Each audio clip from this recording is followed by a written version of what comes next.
The tale begins with Ichinos, who had a rough start in his early years.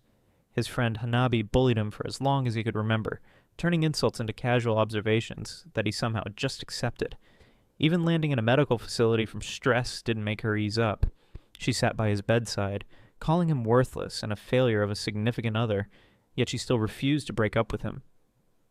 "You're too nice," she claimed, "and I'm not about to waste a perfectly good doormat."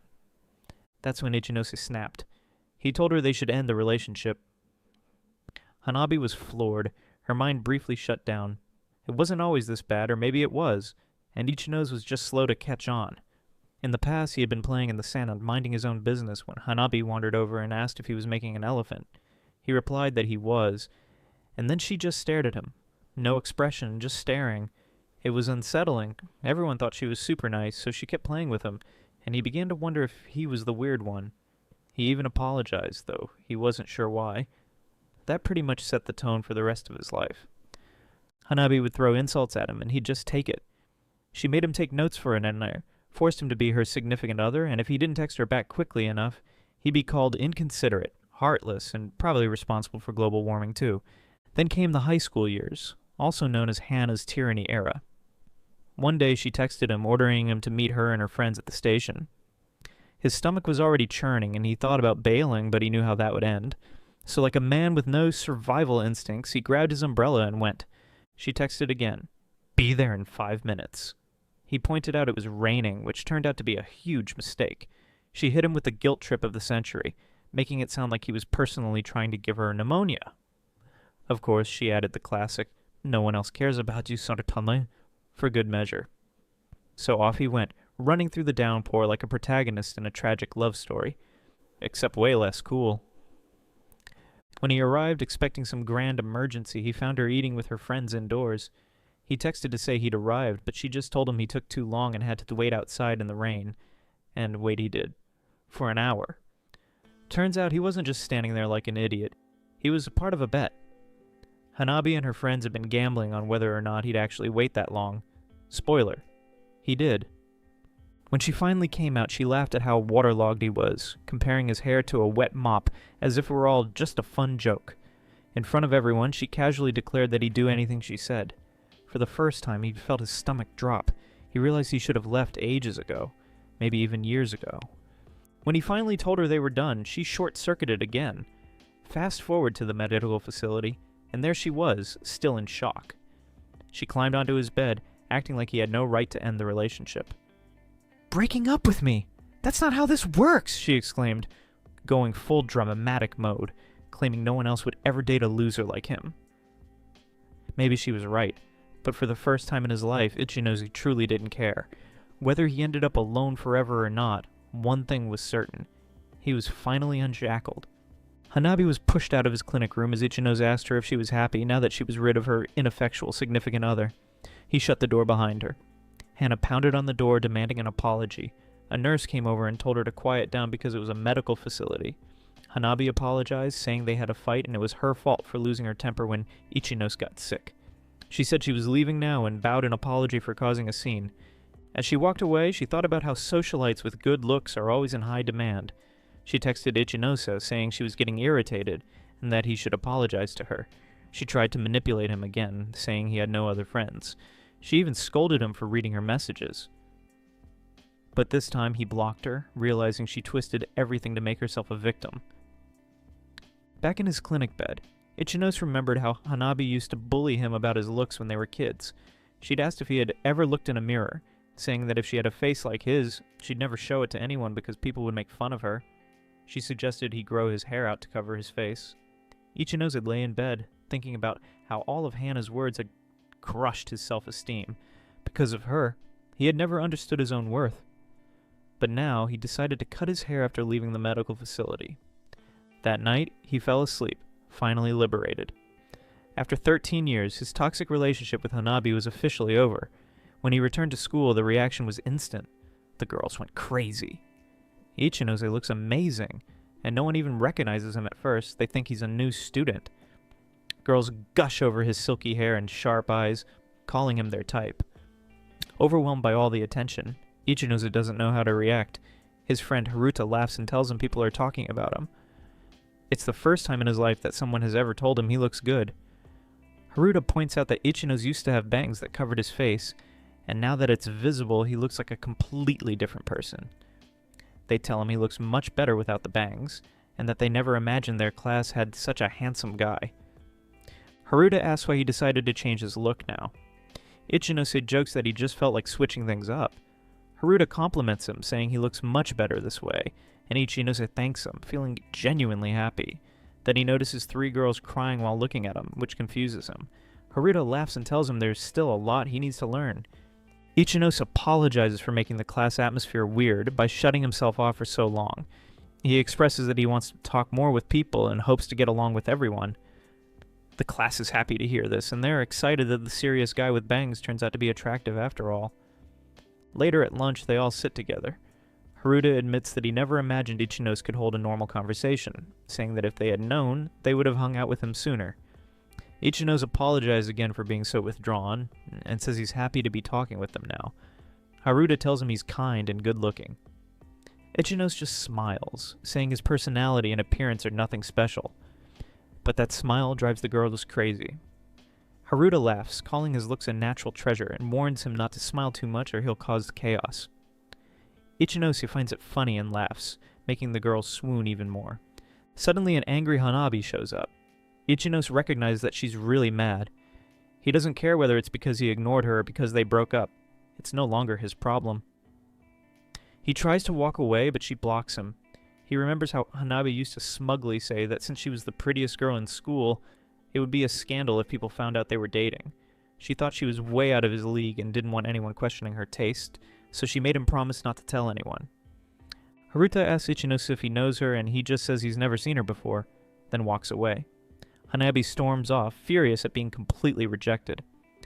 Ichinose finishes his math work early and realizes he has 15 minutes to spare. His mind briefly drifts to his last run-in with Hanabi. She's probably still fuming somewhere, but honestly, he doesn't care. As he looks around pondering how to kill time, he notices a girl with glasses sitting nearby reading a book. A sudden gust of wind blows something out of her book, and without thinking, Ichinose picks it up and hands it back to her. She thanks him and he casually says, "No problem." But she looks a little surprised, and that's when it hits him. This is the first time they've ever spoken. Hanabi used to drill into his head that no girl would ever like him. She'd say she was only dating him out of pity, as if she was doing him a huge favor. Because of her, Ichinose never really learned how to talk to girls on his own. He always thought he would just make things awkward, so he avoided it altogether for years. Hanabi was pretty much the only girl he talked to, and even those conversations were more like one-sided lectures. Now, standing there, Ichinose admits to the girl that he's never really tried making friends before, and apologizes if he made her uncomfortable. To his surprise, she blushes and reassures him that everything's fine. She even introduces herself, hoping they can get along. Ichinose already knows who she is, and when he says so, she smiles, happy that they finally talked. Later, Yukishiro teases him about how everyone has been fawning over him since he cut his hair. Ichinose just shrugs it off, saying people will get over it soon enough, like they do with anything rare. Yukishiro laughs and calls him funny. Talking to her feels so different from talking to Hanabi. With Yukishiro, he doesn't have to overthink everything or worry about saying the wrong thing. He can just be himself, which is a nice change of pace. She mentions how she always wanted to talk to him because she noticed him taking care of the flowers and watering the plants after school. She thought he seemed like a kind person. Ichinose brushes it off, saying he was just killing time while waiting for Hanabi and that he's not as kind as she thinks. Yukishiro laughs and hands him her book, joking that he's going to be super popular now. Later, Ichinose heads to an arcade, tries his luck at a claw machine, and fails miserably. Instead, he decides to buy some food. Everywhere he goes, girls seem to flock to him, which still feels pretty surreal. He sits down to eat and realizes that now that he's broken up with Hanabi, he doesn't have to deal with her unceasing messages anymore. No more scolding for not replying quickly enough. Still, his heart races every time his phone rings. Old habits die hard, I guess. But he tells himself it will fade with time. She's never going to text him again. On the train ride home, he reflects on his day and realizes it was actually fun. School, the conversations with Yukishiro, hanging out with his classmates. It all felt important. He used to avoid people because of the things Hanabi drilled into his head, but now he feels ready to change. For the first time in years, he decides he wants to make as many friends as possible. As he walks home, he spots Hanabi on her phone. The moment she notices him, she quickly hides it behind her back and greets him as if nothing has changed. She starts complaining about how long he took, frustrated that she had to wait 2 whole hours for him. She reminds him, as if he forgot, that she taught him to take a different route whenever he wanted. Now she demands to know what he was thinking when he decided to break her rule. Ichinose doesn't respond and tries to walk past her, but she blocks his way. She can't believe he's ignoring her. Frustrated, he finally acknowledges her, but only to ask what she wants. She raises her voice, angry about how long she waited for him. It's just another attempt to guilt trip him, something she always did to force an apology from him. Without warning, her frustration shifts to his classmates. She rants about them, somehow tying it back to how they abandoned him, acting as if Ichinose should have predicted her reaction, like he's responsible for how she feels. Annoyed, he questions whether she seriously wasted 2 hours just to say all this. His indifference only makes her angrier, but he doesn't care. He states one final time that they're strangers now, and that her behavior is just irritating. Ichinose confirms that he's really breaking up with her, which makes Hanabi visibly upset. She warns him that his life won't be good without her, but he doesn't waver. He tells her that when they were together, he was in a miserable state. Frustrated, Hanabi grabs his arm and calls him a fool for getting carried away just because he had fun for a single day. She insists that this is his worst side, claiming that the people drawn to him only for his looks are worthless and that he's too blind to see it. Then she demands to know how he plans to live without her, reminding him that there's no one else he can talk to like this. But Ichinose disagrees. The classmates he spent the whole day with weren't anything like how Hanabi described. She doesn't have the power to decide who he spends time with anymore because, between them, it's over. Hanabi snaps him, saying he's incapable of doing things on his own and always needs someone to guide him. She demands that he apologize, claiming that his cold attitude frustrates her. She's used to it, she says, and even claims that it takes a big heart to forgive him, telling him to apologize properly. But the more she talks, the stronger Ichinose's resolve becomes. He refuses, making it clear that he doesn't need her in his life. Hanabi is astonished and gets angry, insisting that she's the one who wants to end the relationship. But Ichinose points out that they're already done, so it doesn't even matter. She shouts that she doesn't approve of this, but Ichinose is tired of the back and forth. He reminds her that she was always the one who talked about breaking up. Now that it's finally happening, he's had enough. He shoves her aside and tells her to leave. Hanabi storms off in one direction while Ichinose walks the other way. He sighs in relief, thinking she's finally accepted that it's over. Days pass since their last conversation at the park, and Ichinose enjoys the peace his life has brought him. Although life has been calm, he still sees Hanabi after school. Even when he ignores her, she always seems to appear in front of him. At first he thinks it's good she's not talking to him, but then he remembers all the time she made him wait in front of her house for random reasons. Fixing her hair, watching a TV show she liked. Anything to keep him standing there. Now he arrives at the station earlier than usual and suddenly realizes that she might have been making him wait on purpose. That's when he notices her with a second-year student, the star of the track team. From the way they interact, it looks like they're dating. The guy playfully asks Hanabi how much she loves him using a sweet voice. She replies that she loves him more, teasing that he sounds like he's comparing her to someone. Hanabi then jokes that she'll cast a spell on him, ensuring that he only thinks about her. He calls her cute and promises to never look at another girl for the rest of his life. Ichinose, watching from a distance, thinks that the guy should look at other people. He decides that tomorrow he'll take an earlier train to avoid running into them. 2 days later, despite his plan, Ichinose ends up seeing them on the train. He wonders why they weren't there yesterday when he tried to avoid them. It's starting to feel too intentional to be a coincidence. He begins to suspect that Hannah wants him to see her with her new significant other, as if she's trying to prove a point. Ichinose shrugs it off, pretending not to care, which only makes Hanabi even more annoyed. The next day, he greets his classmates as usual, but for some reason, he feels drained, probably because of what he saw yesterday. He reminds himself to shake it off and wake up properly. The first period is PE, and Ichinose isn't thrilled about it. The gym teacher announces that they'll be deciding the relay race order for the upcoming sports festival. The boys get hyped, knowing that the fastest runner will be the anchor and the second fastest will take the second spot. Apparently being in one of those positions makes you popular with the girls, so everyone is suddenly very motivated. Seeing everyone so fired up, Ichinose realizes just how competitive they are. He's never really tested his own speed, because every year he just aimed for an average performance. He doesn't even know how fast he actually is. The only time he ever tried running seriously was in kindergarten when he won first place in a race and received a sticker as a prize. However, that moment didn't last long. Hanabi immediately ripped the sticker off him, saying she didn't like how he looked when he ran. Apparently he was too fast, like some kind of racehorse, and that wasn't cool. Ever since then, Ichinos has made a habit of slowing himself down on purpose. Every year, whenever the sports festival came around, Hanabi would remind him to take it easy because she hated not being the center of attention. He was sure that if he ever stole the spotlight from her, she'd despise him for it. But now, Ichinos doesn't care about that anymore. He's tired of hiding in the background. He just wants to be normal like everyone else. So this time, he decides not to hold back. When it's his group's turn, they all line up at the starting position. As soon as the race begins, Ichinos starts running at full speed, and wow, this is way too easy. He doesn't have to check his surroundings or adjust his pace. He just runs. By the time he crosses the finish line, he turns around to see how everyone else is doing, and oh, the other three are way behind him. The entire class is in shock. Even the gym teacher looks like he just saw a ghost. Ichinos is fast, record-breakingly fast. It turns out his speed is enough to shatter the district record, and he's shocked to realize just how quick he actually is. His classmates are beyond hyped, immediately saying that with him on their team, victory in the relay race is practically guaranteed. If Ichinos, the guy who can casually break records, runs as the anchor, their class will be unstoppable. And let's be real, the stakes are high. The winning class gets unshackled dessert coupons from the cafeteria, which for a bunch of hungry students is basically a golden ticket.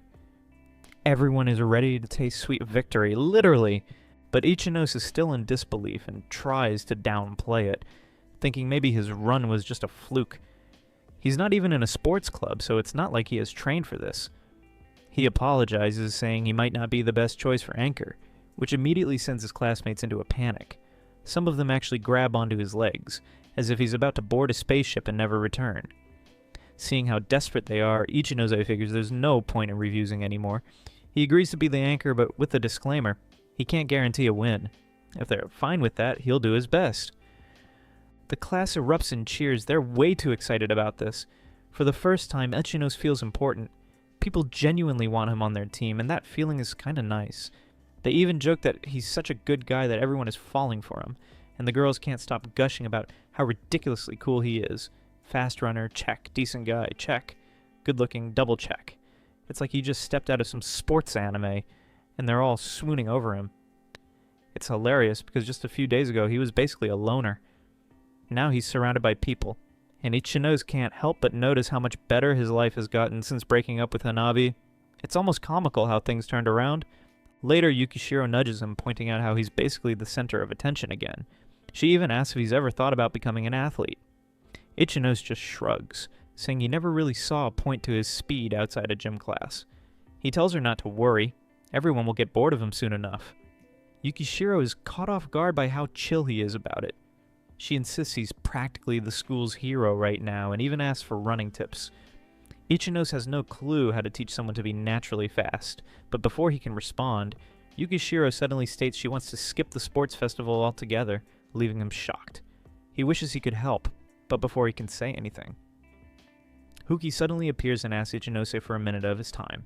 Ichinose recognizes Huki as the guy who set the second fastest record earlier, only for Kirigaya to casually crush it as if it were nothing. Curious, Ichinose wonders what Huki wants. Huki gets straight to the point, asking Ichinose if he plans to go all out in the relay race and aim for victory. Ichinose is caught off guard. He wasn't planning to push himself to the limit for this competition. However, Huki is dead serious.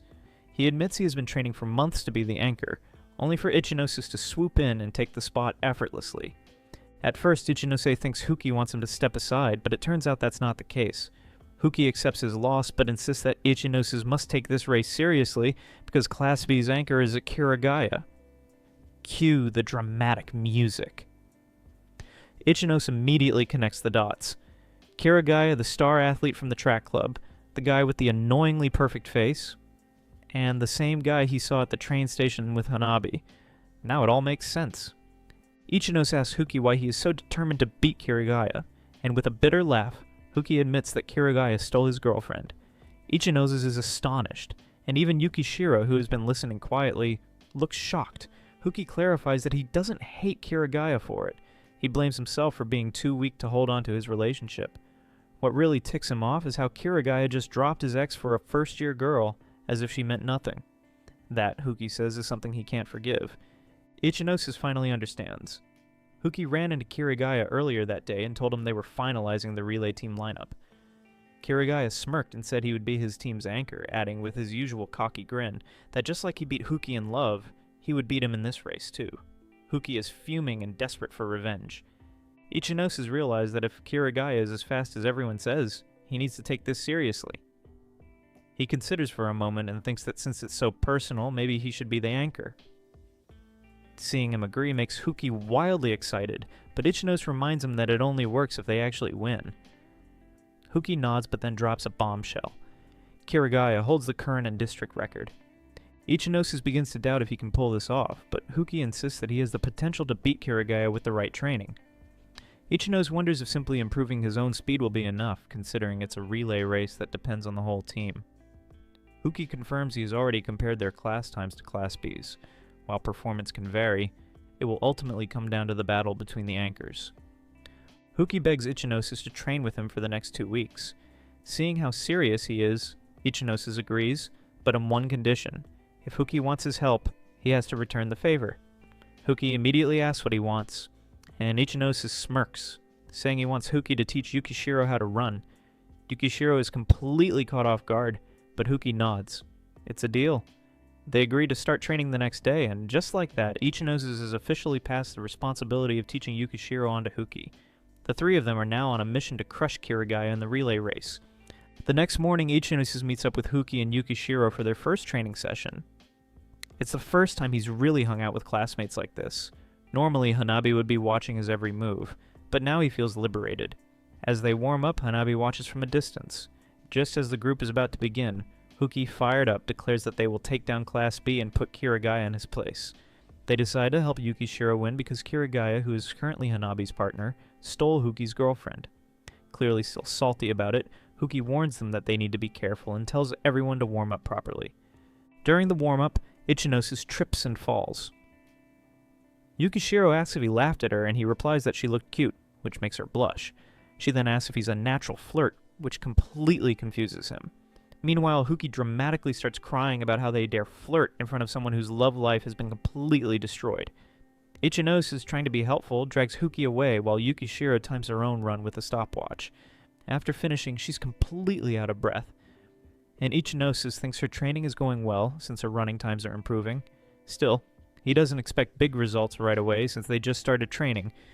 Then Yukishiro comes running back, panting heavily, and Ichinosis once again finds her adorable as she teases him, calling him a total charmer. However, he still doesn't get it. Meanwhile, Huki continues to cry dramatically about their flirting. Ichinosis calms him down, and their training continues every morning and night. Eventually, Hanabi appears during their train ride with none other than Kirigaya. Ichinosis thinks it must be a big deal for her to wake up an hour early, especially since she used to put so much effort into her appearance. Now, her hair is a mess. Suddenly, Hanabi steps away from Kirigaya and storms toward Ichinosis, yelling at him for avoiding her. Last time, she told him that a plan made by someone as dumb as him wouldn't work, but now she realizes she was wrong. Hanabi knew she would be face-to-face with Ichinosis every day, and Ichinosis told her she didn't have to wake up so early, at least not early enough to have a bad hair day. Panicking, Hanabi grabbed her hair and spun around to look at her reflection in the mirror Kirigaya was holding. Ichinosis realized she hadn't even noticed her messy hair until now. Quickly regaining her composure, Hanabi mentioned that she heard Ichinosis would be the anchor for the race. Ichinosis was taken aback, exclaiming, "Wait, what?" She then yelled at him to take things more seriously. After a moment, she dramatically pointed at him and proclaimed an ultimatum. Since he ignored her and kept running despite her telling him to stop, she vowed to humiliate him for it. She bragged that Kirigaya was the anchor for Class B, claiming he was going to do his best. With a confident smile, she taunted Ichinosis to get ready to eat her dust, and then she said goodbye, telling him he could do whatever he wanted to try to fight back. The two of them left, practically sparking with rivalry. Ichinosis sighed in relief and continued training with his team in the mornings, after school, and even on their days off. They trained as much as possible. After a long day of practice, Hasawe finally called it a day, praising everyone for their effort. Exhausted, Kira flopped onto the ground, completely spent. The three of them sat together, realizing that tomorrow was the big day. Hasi reassured them, stating that their times had improved significantly and he was confident they would do great at the festival. Even though the race wasn't a direct showdown, Hasi insisted they were going to crush Kirigaya. Ichinose had shown talent since day one, training non-stop for 2 whole weeks. He thanked Hasi for the kind words and commented that he wished they had more time to train. Hui, feeling emotional, suddenly burst into tears. A classic Hoi moment, and thanked both of them, saying he truly meant it. He admitted that he couldn't sleep because of Kirigaya, his ex-significant other, who still haunted his thoughts. However, since they started training, the only thing on his mind had been improving his running time, which surprisingly helped him get some real sleep. He thanked them again. Yukishiro, catching the sentimental mood, said she was the one who should be grateful because thanks to them she had improved a lot in running. She smiled and expressed her gratitude, saying she appreciated the time they had spent together as real teammates. For a moment, they sat in comfortable silence. Then Ichinose admitted that spending time with them had been much more enjoyable than he expected. Hui, however, made it clear that his hatred for Kirigaya was still very much alive. Yukira remarked that she initially thought she was mistaken, but Kirigaya had changed. He looked fresher, almost like Ichinose, which surprised her. She quickly clarified that it was just the hair, everything else was completely different. Hui then mentioned that Kirigaya had to cut his hair when he started dating someone new, and his ex actually dumped him because she preferred his hair. He felt like an idiot for thinking Kirigaya might have chopped his hair just to spite him. Hugging Ichinose, Hui told him to laugh all he wanted, but Ichinose simply replied that no one had the right to mock someone who loved with all their heart. Hearing this, Hui broke down, calling Ichinose a good guy. These were the first friends he, the main character, had made. Later, Yukishiro praised Ichinose, and when he asked why, she listed all the moments that showed his kindness. Moving closer with a bright smile, she declared that this side of him was wonderful. She happily stepped closer, declaring that she found that side of him amazing. The sudden closeness made them both blush. Apologizing, she repeated that getting to know him made her realize how wonderful he was, and that thought made her happy. They both turned red as Ichinose admitted his embarrassment. Yukira, feeling the same, insisted she just wanted to express her feelings. Flustered again, they quickly wrapped up the conversation, agreeing they needed to give it their all the next day. She waved goodbye and headed off on her own, and Ichinose did the same. Later that night, lying in bed, Ichinose remembered what Yukishiro and Hui told him earlier and how much time he had spent with them. He realized he couldn't thank them enough. For the first time, he experienced something completely new. He couldn't sleep because his mind was racing, but not about running. He sat up in bed thinking, so this is what that feels like. The next morning, the whole team was pumped and determined to win. Finally, the day of the sports festival arrived. Ichinose remembered his friend's words from before and reflected on the time they spent together, feeling grateful all over again. The festival kicked off with a tug-of-war competition, with Hui leading the charge, followed by a tire-carrying race, and then a ball-throwing event led by Ryo. The crowd cheered loudly, hyping up the competitors. Ichinose realized his event, the jump rope competition, was coming up soon, so he headed over. That's when he saw Hanabi in a full cheerleader uniform. Kirigaya, acting overly cutesy, called Hanabi by her nickname, saying in a sugary voice that he couldn't wait for the cheerleading performances. He even complimented her, saying she looked absolutely adorable. Suddenly he felt confident that he could win anything. His teammate felt the energy and agreed. Hanabi, playing up her cuteness, asked him to win first place for her. Kirigaya stepped in confidently, declaring that of course he would win. There was no way he was losing. Hanabi smiled and cheered for them, saying she hoped they wouldn't lose in the relay race. As the main event was about to begin, the announcer called for the first runners to take their positions. Huki stepped up, determined, and told the team that he was going to sprint as fast as possible in the first stage, before passing the baton off to them.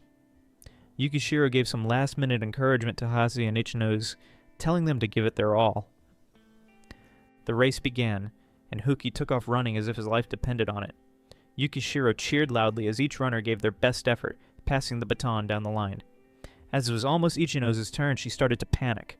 Quickly, Ichinose told her to stay calm and just do what they practiced. Out of nowhere, she turned to him and asked him to hold her hand for a second. Without hesitation, he reached out and she clasped his hands tightly. After taking a deep breath, she smiled and said that now she felt like she could do this. She thanked him, stepped into position, and prepared for her moment to shine. When the baton reached her hand, she took off running. Hasi yelled at her to remember the training while Ichinose cheered her on.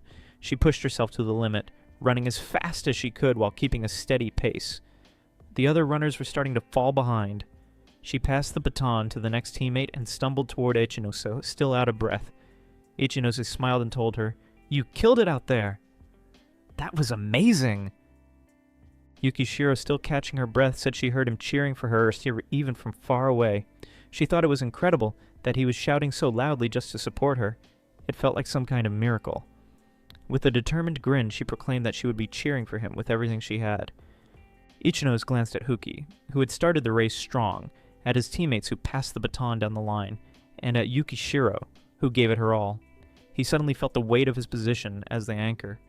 He needed to deliver a great result for them. As Ichinose watched the race unfold, he noticed that Clasby had taken a massive lead while his own class was struggling to hold on to second place. His opponent seemed confident, and one of Kirigaya's teammates sneered with amusement, questioning why someone like Ichinose was chosen as the anchor. He even mocked Huki, pointing out how his performance had declined ever since his breakup. Meanwhile, Kirigaya's team moved seamlessly, passing the baton effortlessly. He took off with a smirk, accelerating like a rocket. Ichinose watched in frustration as his team fell to third place.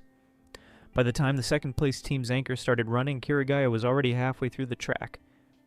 Finally, Ichinose's teammate rushed in, passing him the baton. His moment had arrived. With every ounce of strength, he launched himself forward. All the hours of training and relentless effort had led to this. Keeping Yukishiro's advice in mind, he steadied his breathing and focused on pushing forward. Within seconds, he overtook the second-place runner, closing the gap. But just catching up wasn't enough. He had to win. Up ahead, Kirigaya remained in the lead, but Ichinose was closing in fast. The sudden shift in pace sent a ripple of shock through the crowd. Gasps filled the air, and all eyes locked onto the track. Kirigaya finally noticed the attention and turned around, only to find Ichinose right behind him. Panic set in. Before Kirigaya could react, Ichinose surged past him, taking the lead with ease. The crowd erupted into cheers, and his teammates rushed to the finish line in pure exhilaration. Meanwhile, Kirigaya was left trailing behind, seething with frustration. Dazed by the overwhelming excitement, he barely had time to process the moment. Among the chaos, he caught sight of Yukishiro beaming with pride, and Huki wiping away tears of joy. For the first time he truly felt it. This is what happiness looks like. Huki, still emotional, threw himself at Ichinose in a hug, and the rest of the team gathered around, reveling in their victory. At a distance, Hanabi quietly sipped from her water bottle, her expression unreadable. As the celebration continued and the cheers grew louder, the entire class lifted their triumphant anchor into the air once more. At that moment, a girl commented that the runner from the other class was actually part of the track club yet had still lost. She scoffed, saying that just having a good-looking face wasn't enough and that he deserved to lose because of his arrogant attitude. The protagonist listened, noting how annoyed she sounded. It was pretty obvious why she was his girlfriend, but he didn't think she was upset just to defend her significant other. He went for his friend rather than trying to get back at Hanabi. After the race, his friend casually mentioned that they were all meeting up for karaoke later. Our protagonist assumed it was a class gathering and realized he had never actually been to one before. Deep down, he hoped someone would say, "Hey, let's meet up." But instead, his friend insisted that the party wouldn't be complete without the guest of honor. Him. As he considered going, he suddenly spotted Hanabi walking with another guy. Instinctively, he and Yukishiro ducked behind cover, not wanting to run into her right after defeating her team in the relay race. It would feel way too awkward to interact with her now. Meanwhile, a conversation unfolded between Hanabi and the track club guy. He complained that he wasn't feeling his best today, that his body felt heavy, and that was why he couldn't perform at his peak. However, he was confident he would shine in the inter-school competitions. Hanabi raised an eyebrow at his excuse, clearly unimpressed. She questioned what he meant by next time, and was honestly shocked by his audacity. Without hesitation, she reminded him that whatever they had, if anything, was over. The guy looked genuinely confused, as if this was news to him. He seemed to believe they were actually dating. When she scoffed at him, he brought up how she always wanted to walk to school with him and would hold onto his arm, as if that somehow proved his point. Rolling her eyes, Hanabi shut him down instantly. She told him he was clueless, probably too muscle-brained to think straight, and made it clear he was never her significant other. Then almost casually she mentioned there was only one person she would actually consider dating. Curious, he asked who it was, but she waved him off, telling him it was none of his business. Desperate to salvage whatever he thought they had, he pleaded for another chance, even admitting that he broke up with his last girlfriend for her. He even went as far as changing his hairstyle to match her preferences. Hanabi wasn't having any of it. She actually laughed, pointing out how typical it was for him to assume everything was his choice when he never even asked what she wanted in the first place. She didn't just call him worthless, she also made it clear he was being overly dramatic, turning this into an unnecessary scene. At this point, her patience was gone. She told him to back off, flatly stating that she didn't need him anymore and didn't want him around. With a sharp, sarcastic tone, she thanked him for absolutely nothing. The guy stammered, trying to get her to stop, but she cut him off completely, telling him to disappear. As she turned to leave, she suddenly noticed our protagonist hiding nearby with Yukishiro. Their eyes met, and her expression shifted instantly. Without missing a beat, she walked over and demanded to know what he was doing there. She assumed he must have come just to watch her humiliation, mocking the idea that this was the end of anything. In her mind, everything that just happened was still that worthless guy's fault. She glared at the protagonist, convinced that one day he would regret letting her go. But instead of reacting to her anger, he stayed calm, refusing to get caught up in her drama. Hanabi smirked, warning him that giving up so easily meant he wouldn't have to deal with her anymore, but he'd better be ready for her revenge. With that, she turned and walked away. After she was gone, the protagonist turned to Yukishiro and apologized for making her witness such a weird conversation. She brushed it off, saying it wasn't a big deal, then asked if he was okay. While she admitted it was a little uncomfortable, she appreciated that he checked in on her. Later that evening, our protagonist joined his friends at karaoke. The energy was high, and everyone was buzzing about the events of the day. One of them brought up how amazing the race was, praising everyone's performance, especially that of the protagonist. The whole group cheered for him, calling him the MVP of the day. The conversation quickly shifted to how unbelievable his performance was, how he managed to push past his limits, and just thinking about it made their hearts race all over again. Without a doubt, they agreed he was the highlight of the day, as always. The protagonist remained humble, insisting there was no need to thank him since it was really the entire class's effort that led to their victory. His words caught everyone off guard, and they were genuinely moved by his attitude. A close friend pointed out that most of the class showed up to the karaoke gathering, which wasn't always the case. The protagonist, still getting to know some of them, noticed that the class representatives seemed to be the type who made sure no one felt left out. At one point, he ended up talking with Yukishiro about a beautiful song that was playing. He agreed that the lyrics were really touching. Just then, Hasegawa enthusiastically started singing, dedicating the song to the protagonist as a symbol of their friendship. Hasegawa took a moment to open up, admitting that everyone already knew his ex had left him for someone else. However, instead of letting it break him, he saw Eos as the one who helped him get back at that undeserving thief, and he was grateful for that. The other classmates were caught off guard upon realizing that not only did the protagonist win the race, but he also helped a friend through a difficult situation. As he explains his reasons for agreeing to help, the group is even more impressed by his kindness toward her. It's not just his talent that stands out. His humility and sincerity make him even more admirable. They begin to see him as someone with an effortless charm that seems almost unreal, and how naturally likable he is. Yukishiro chimes in, telling him he's incredible, a true hero. It's no surprise that everyone looks up to him. Even she can't help but admire him. She confesses she had an amazing day and admits that when she saw him run, she unconsciously followed his gaze, which made her chest tighten in a way that almost hurt. Ikno finds himself lost in thought, trying to process the strange feeling he's experiencing. At that moment, he realizes he doesn't completely understand it. The two fall into a comfortable silence, simply enjoying the music and watching their classmates sing and have fun. As he takes in the lively atmosphere, he feels genuinely happy. After a while, he decides to step outside for a bit to clear his head. Outside, he overhears a group of girls from his class chatting. Their conversation quickly turns mean-spirited as they begin gossiping about Manaji-san. Their tone drips with annoyance as they complain that she won't stop hanging around Shin. One of them goes further, making cruel comparison and saying she acts like an attention-seeking dog in heat. Erika agrees, scoffing at how Manaji clearly thinks she's more popular than she is, when in reality, most people find her annoying.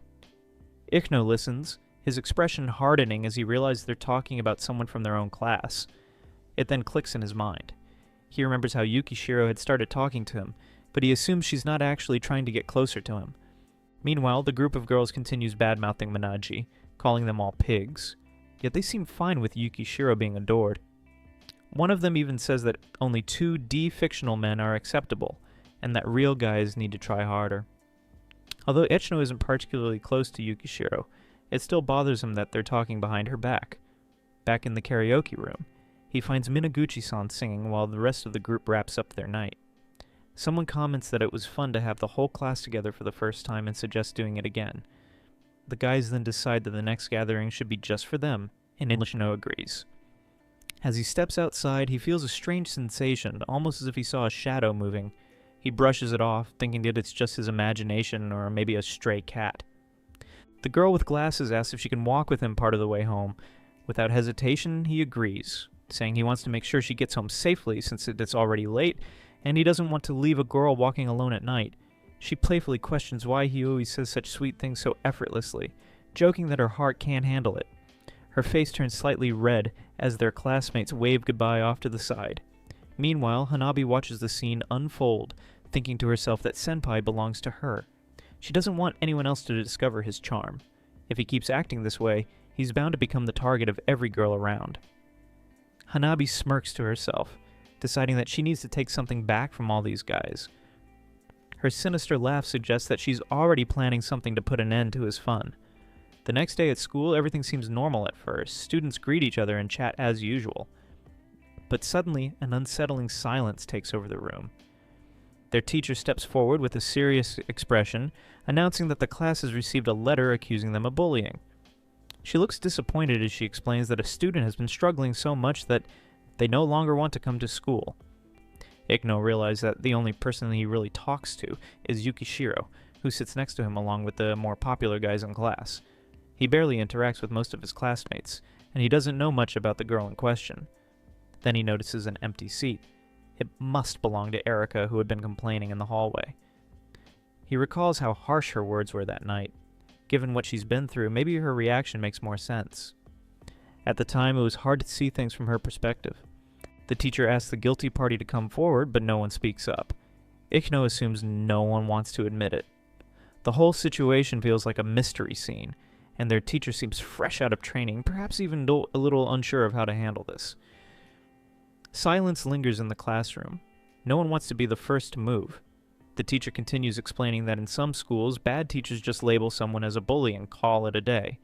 But that's not how things are done here. However, she warns them that if the bullying situation isn't resolved, their much-anticipated school trip might get cancelled. A wave of unease spreads through the room. No one can believe something as big as the trip could be at risk. But in the end, no one confesses. 5 days pass, and then another letter arrives at the school. This time, the teacher reads it aloud, revealing a name. She pauses, expecting the student to step forward. When no one does, she states that if they won't confess, she'll reveal the name herself. She calls out Yukishiro and asks her to follow her to the student guidance office. The teacher mentions the name in the letter and explains that they will need to discuss the situation with the academic coordinator. Ichin notices the sadness on her face and recognizes the disappointment in his expression as well. Holding back tears, she leads him out of the classroom and he watches her from a distance. Accusations then start flying, and Yukishiro is blamed for harassing another girl. This sparks a heated discussion in class about whether she actually did it. Some students say she was close to Didio, while others claim they never saw them together. Many insist that she was always quiet, lost in her books, while Didoi spent time chatting about anime with the otaku group. To them, it didn't seem like the two had any real connection. Ichin's training partner approaches and asks if he knows anything about what's going on. He admits that the whole situation feels strange, almost like a classic case of school bullying. He points out that if the teacher hadn't stepped in, the students might not have even noticed something was wrong. He then considers the possibility that the accusations could be true, which shocks the others. However, he also finds the letter suspicious. The athlete from the track club wonders if it could be a lie, and he admits he isn't sure. As they discuss the situation, Yukishiro enters the classroom looking visibly upset. She quietly takes her seat, glancing toward Ichin, who is lost in thought. She slips him a note insisting that she didn't harass anyone and asking him to believe her.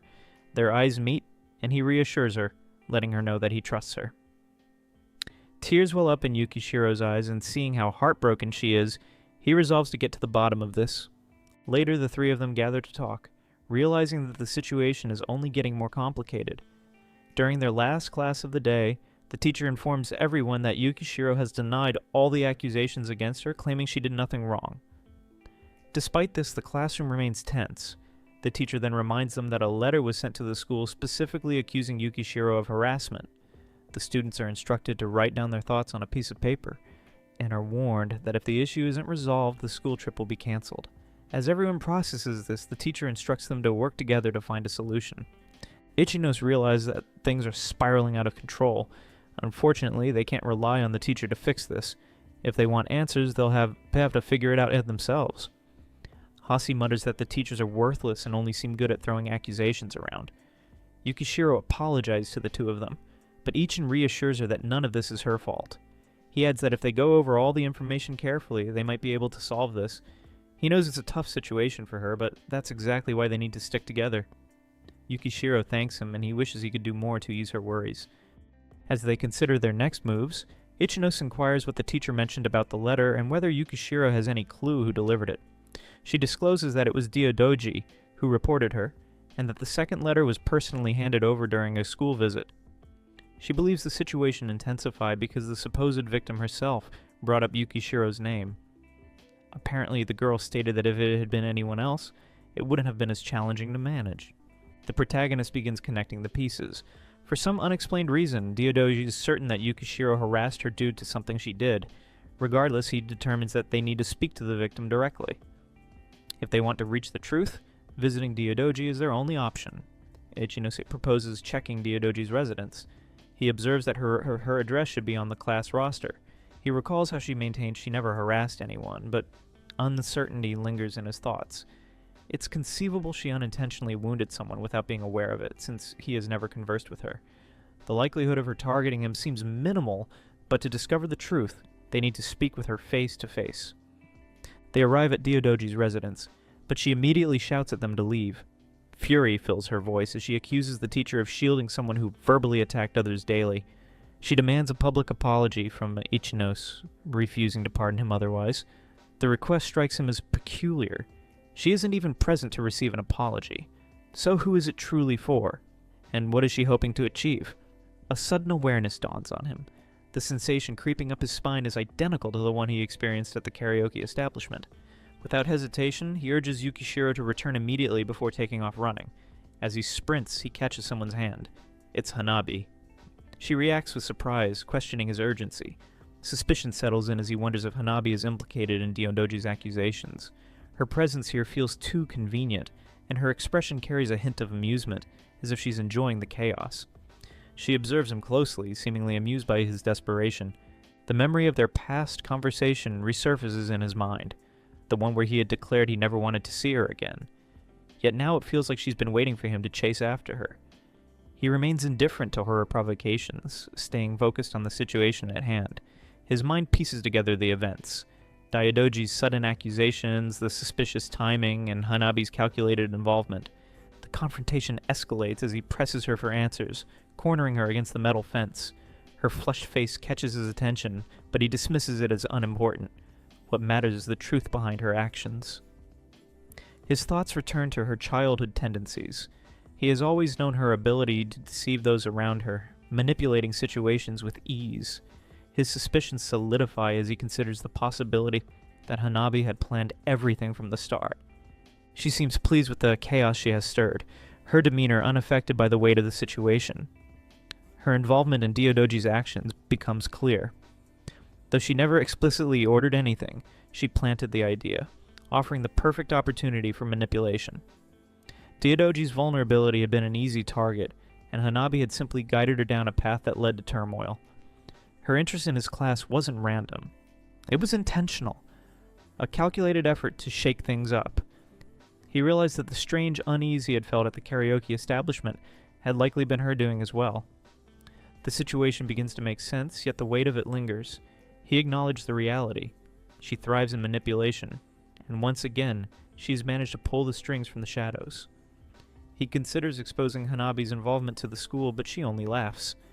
He realizes she would never willingly testify before the teacher, though persuading Diodoji might still be an option. However, in his mind, the main culprit remains Diodoji, and confronting Hanabi changes nothing. Hanabi suggests they take advantage of the situation and leave together, claiming they have plenty to discuss. He clarifies that she is mistaken. He chased after her only to talk and resolve the problems within the class. Her demeanor shifts as she insists that can't be all. If he isn't furious with her or seeking revenge for what she did, then she can't understand his reasoning. He reflects on the situation, recognizing that Hanabi orchestrated everything just to get his attention. Despite this, he cannot forgive her for hurting Yukishiro out of selfish motives. However, if he were to blame her entirely and lash out, that would only satisfy her. He wonders what would be the most effective way to handle this. Deciding on a different approach, he tells her it's time to make new friends, just like he has. Hanabi immediately reacts with defiance, yelling that such a thing will never happen. Ignoring her outburst, he walks away, realizing that unlike Yukishiro's genuine tears, Hanabi's tears do nothing to move him. After all, they're just an act. After talking to Hanabi, Ichinos returns to Yukishiro, quietly burdened by everything on his mind. He reflects on how he had a falling out with someone and cut ties, only to realize later that he was the cause of it all. That realization weighs heavily on him, knowing he's brought pain to those around him. Standing in front of Yukishiro, he bows deeply, apologizing with sincerity. She looks surprised, but listens, while he quietly says he's really sorry, his guilt clear in his voice and eyes. This moment marks the beginning of his change, the first step in facing the harm he's caused. As Ichinos bows in apology, Yukishiro suddenly grabs his hands and tells him to raise his head. Her voice is firm but kind. She looks straight at him and says he's not in the wrong at all. Her eyes filled with quiet strength soften as she gazes at him, gently reassuring him without hesitation. Ichinos stood in front of Yukishiro, who gently asked if he was being chased by the same person he had a fight with, and he replied it looked like she was still keeping tabs on them. Yukishiro had also heard that the girl was the one who made Diodoji tell lies. As she asked what he was planning to do, Ichinos answered firmly that he would handle Diodoji himself, and just needed one day. Yukishiro looked at him seriously and offered to help too. While Yukishiro watched him with concern, Ichinos told her to leave everything to him, his eyes calm but firm. He had been thinking about how to solve the problem ever since talking with Hanabi, but admitted he might have to use underhanded methods. Looking at Yukishiro, he quietly apologized, saying he couldn't let her get involved. Even if she felt uneasy, he promised he would definitely do something about it. Yukishiro looked at him gently and asked if the girl he had a fight with was okay, but quickly added that she was fine herself. Ichinos didn't answer right away. Deep down, he hadn't told anyone yet about the psychological abuse he suffered from Hanabi. If he said it now, it would only fix the label on him as her victim, making it permanent, even if that was the truth. His hand tightened slightly, the weight of everything still lingering.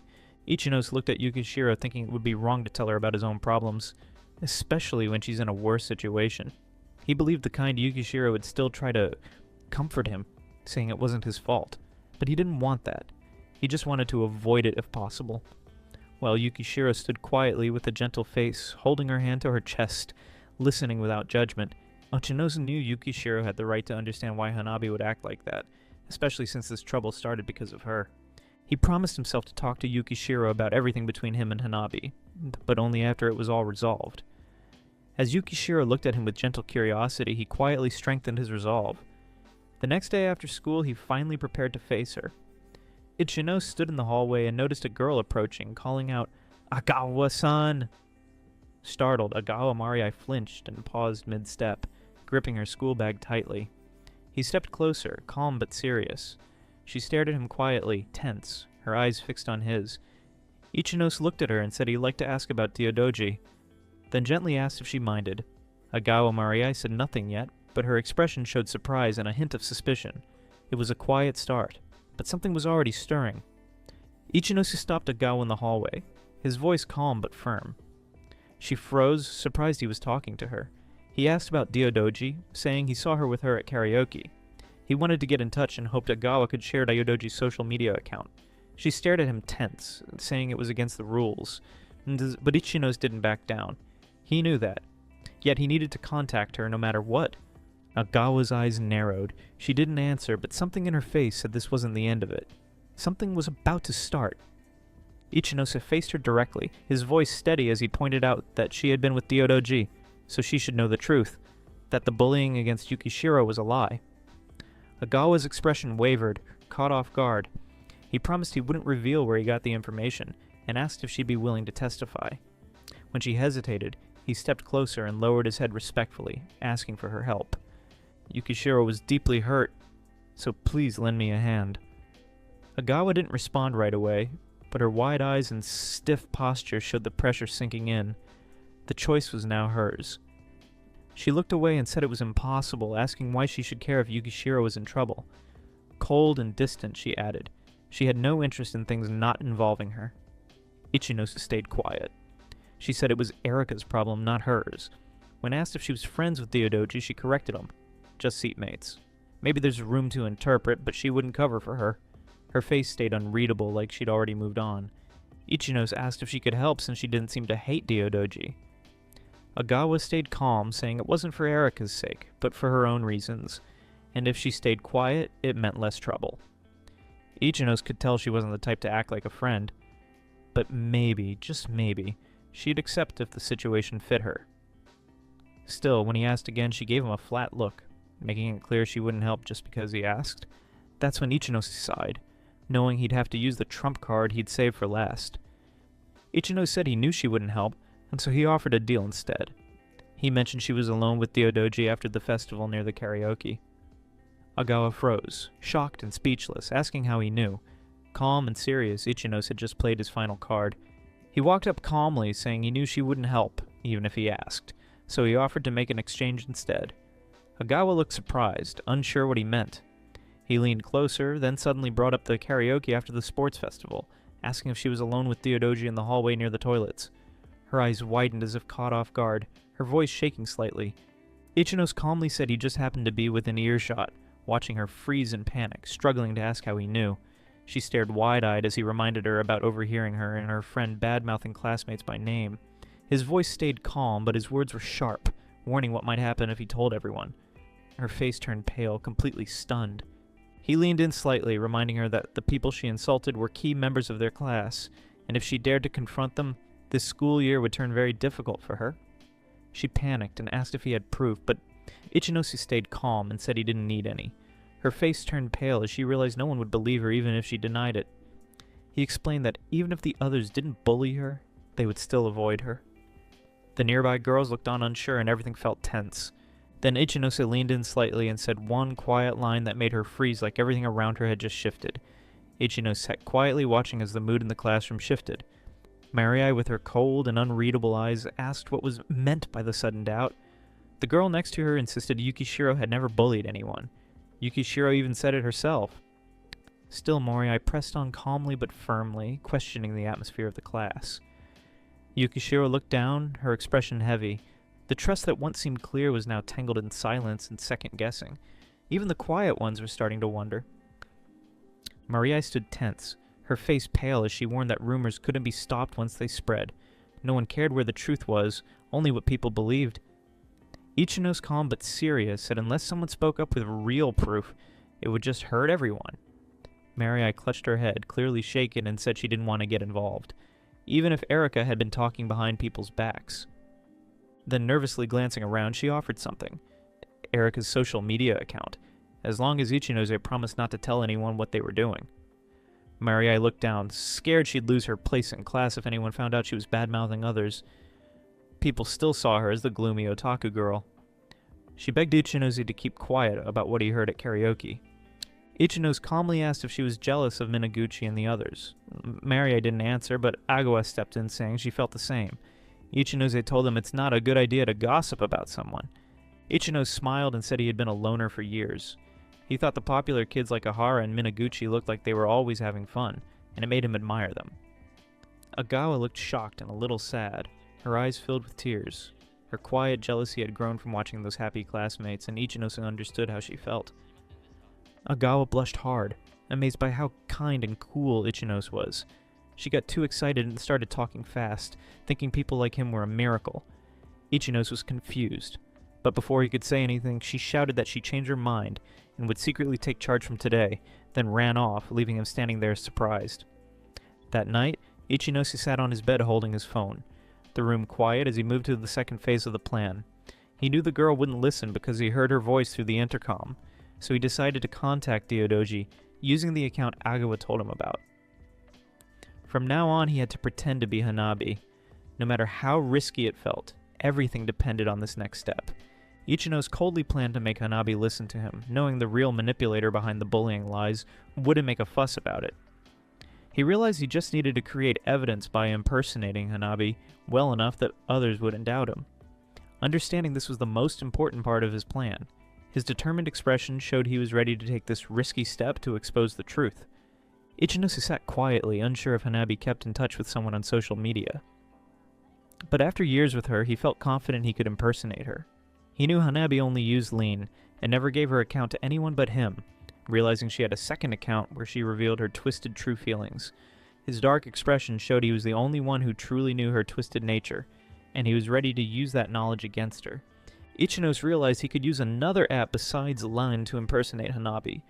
Wanting to take advantage of getting in touch with someone, he quickly downloaded Skype and created a new account under Hanabi's name, then followed the account that Agawa-san had told him about.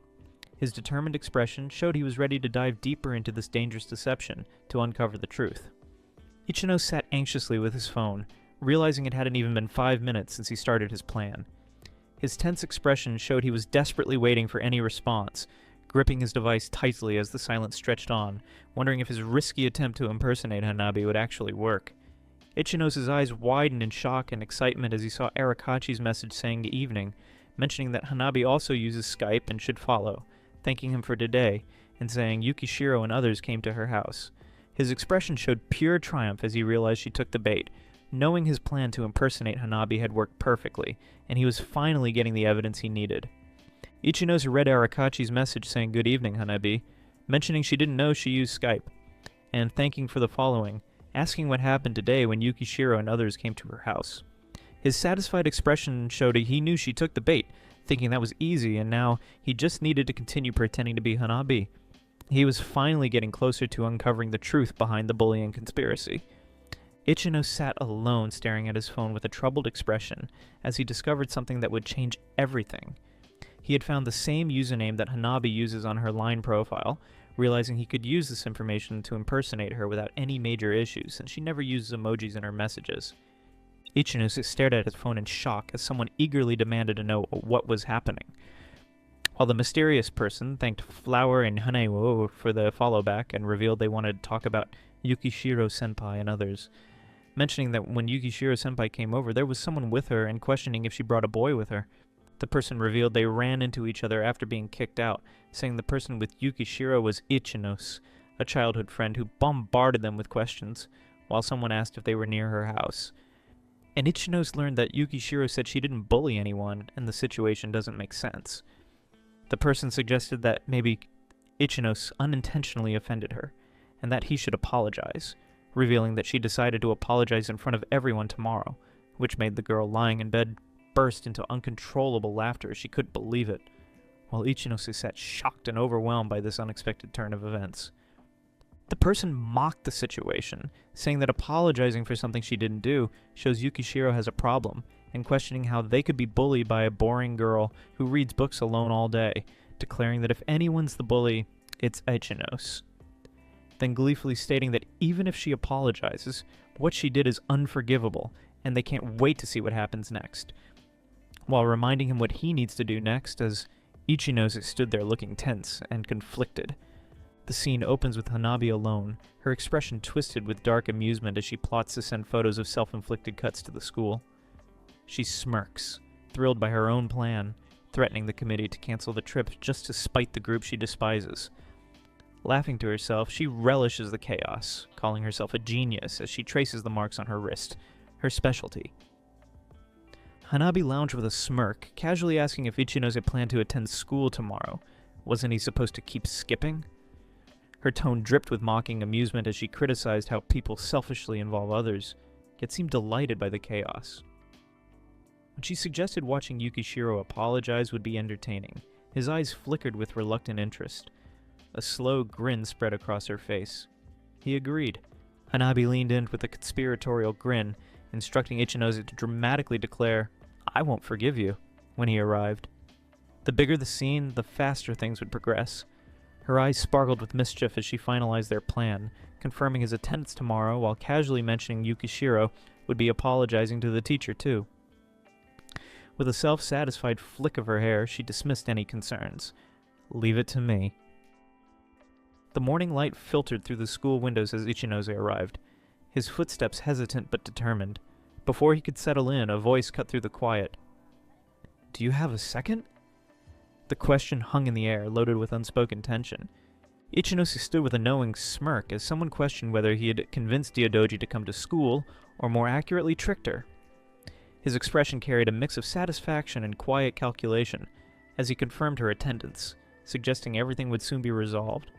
Ichinose's expression hardened with quiet resolve as he revealed his plan. Daidoji-san would soon be forced to tell the truth, ending this situation once and for all.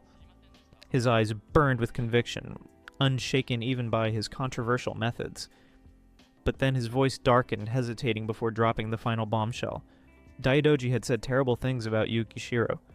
Yukishiro's hands trembled slightly as she acknowledged the plan might hurt someone, but her voice steadied. She could bear the rumors and teachers' accusations, no matter how painful. Her glasses caught the light as she turned to Ichinose, eyes softening with quiet gratitude. He and Huki had stayed by her side when the whole class turned against her. Yukishiro adjusted her glasses with quiet resolve, her voice steady as she declared that was already enough for her.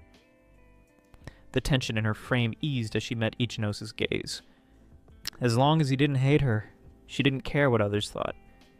Yukishiro adjusted her glasses, her voice soft yet steady as she suggested they head back. Ichinose's breath hitched for just a second before he nodded, his usual composure slipping into something more vulnerable. Daidoji came into the classroom with a smile. Ichinose looked up surprised while Yukishiro sat beside him watching calmly through her glasses, while Ichinose and Yukishiro looked at her. Daidoji's excitement contrasted with everyone else's anxious look. Ichinose and Yukishiro stood in the classroom looking at Daidoji uncertainly. A girl watched nervously as the teacher told everyone to take their seats.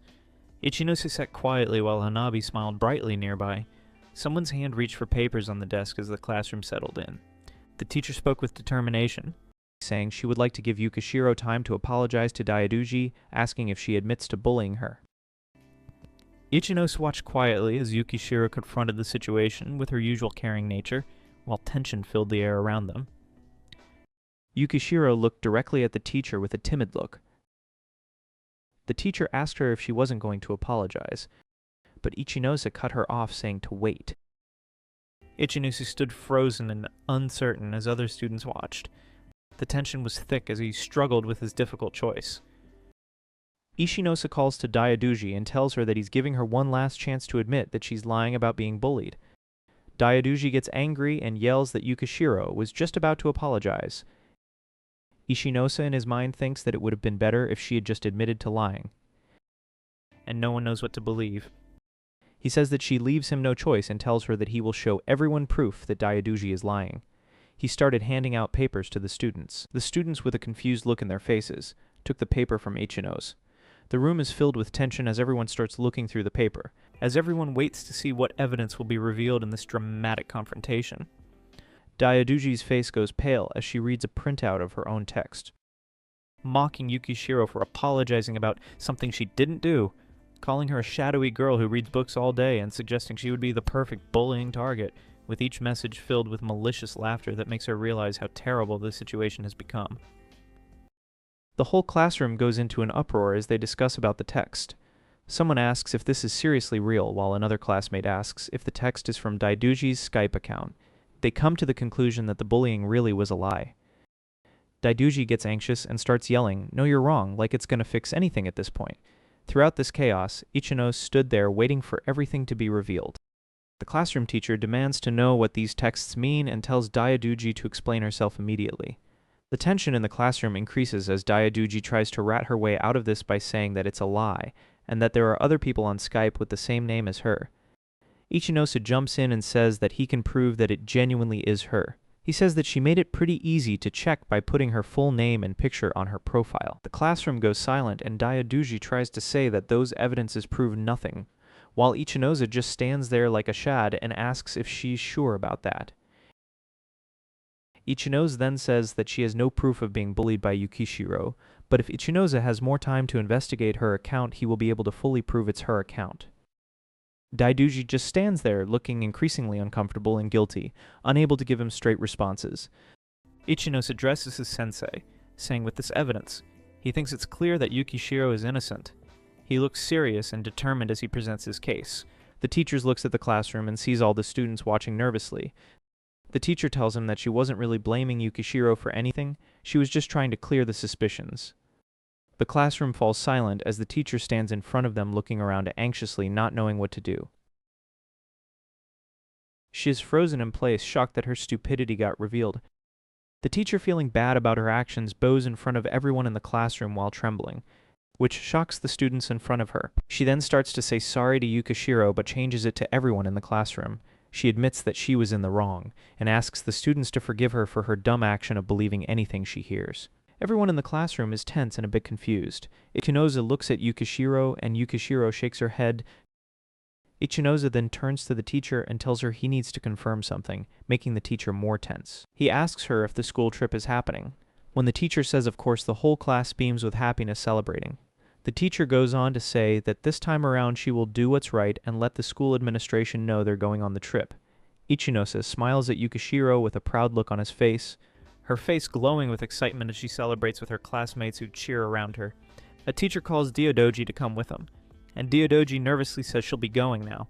Classmates apologize to Yukishiro, saying they're sorry for not trying to defend her and didn't do anything to help, admitting they didn't expect Daiodoji to be like this. A classmate tells Yukishiro they weren't thinking straight when they said the trip would be cancelled, admitting she's the victim, and they're partly to blame too. Yukishiro quietly says it's okay, and the trip would have been cancelled because of that. The classmates apologize, saying they should have listened to her side, and it must have been hard for her. Yukishiro starts to get embarrassed and makes eye contact with Ichinosa. Ichinosa, as a friend, thinks the best thing to do is change the subject since he understands how everyone feels, and Ichinosa quietly agrees. Ichinosa warns that if we keep talking like this, it will just make Yukishiro feel worse. As Ichinosa walks away, Yukishiro calls out to thank him, her voice filled with gratitude. While their classmates watch this tender moment, Yukishiro looks up with tears in her eyes, smiling through her emotions, as she tells him he's her hero. The teacher shows the evidence and says it's clear that Yukishiro is innocent, while someone asks if the bullying was all a lie, as the truth finally comes out. Everyone learns that Daiodoji's parents were also in trouble for this false report, making the situation even more serious. After everything was sorted out with the teacher, someone calls Ichinosa's name. Ichinosa says he can't go today and maybe next time, while his friends happily celebrate that everything is solved and want to go out today. As his excited friends rush off, promising to hold him to his word, Ichinosa thinks about how Daiodoji never said who she talked to on Skype, and he was surprised when he found out. He realizes she didn't seem like someone who would protect a partner, but either way, it doesn't make her less guilty of what happened. Ichinosa thinks about how Hanabi always avoided difficult situations without breaking a sweat since they were kids, wondering if Daiodoji has a soft spot for her. He realized she would have taken some precautions, and expected that everything would be discovered at some point. The tension rises, as he explains that's why she came to him wanting information about that situation. But of course, he didn't tell her anything. Meanwhile, his teacher desperately wanted to know who the accomplice was, creating a web of secrets and suspicion. Ichinosa stood tense, his distrust clear as he refused to share his plans with Sensei. The air was heavy with unspoken tension, his words sharp.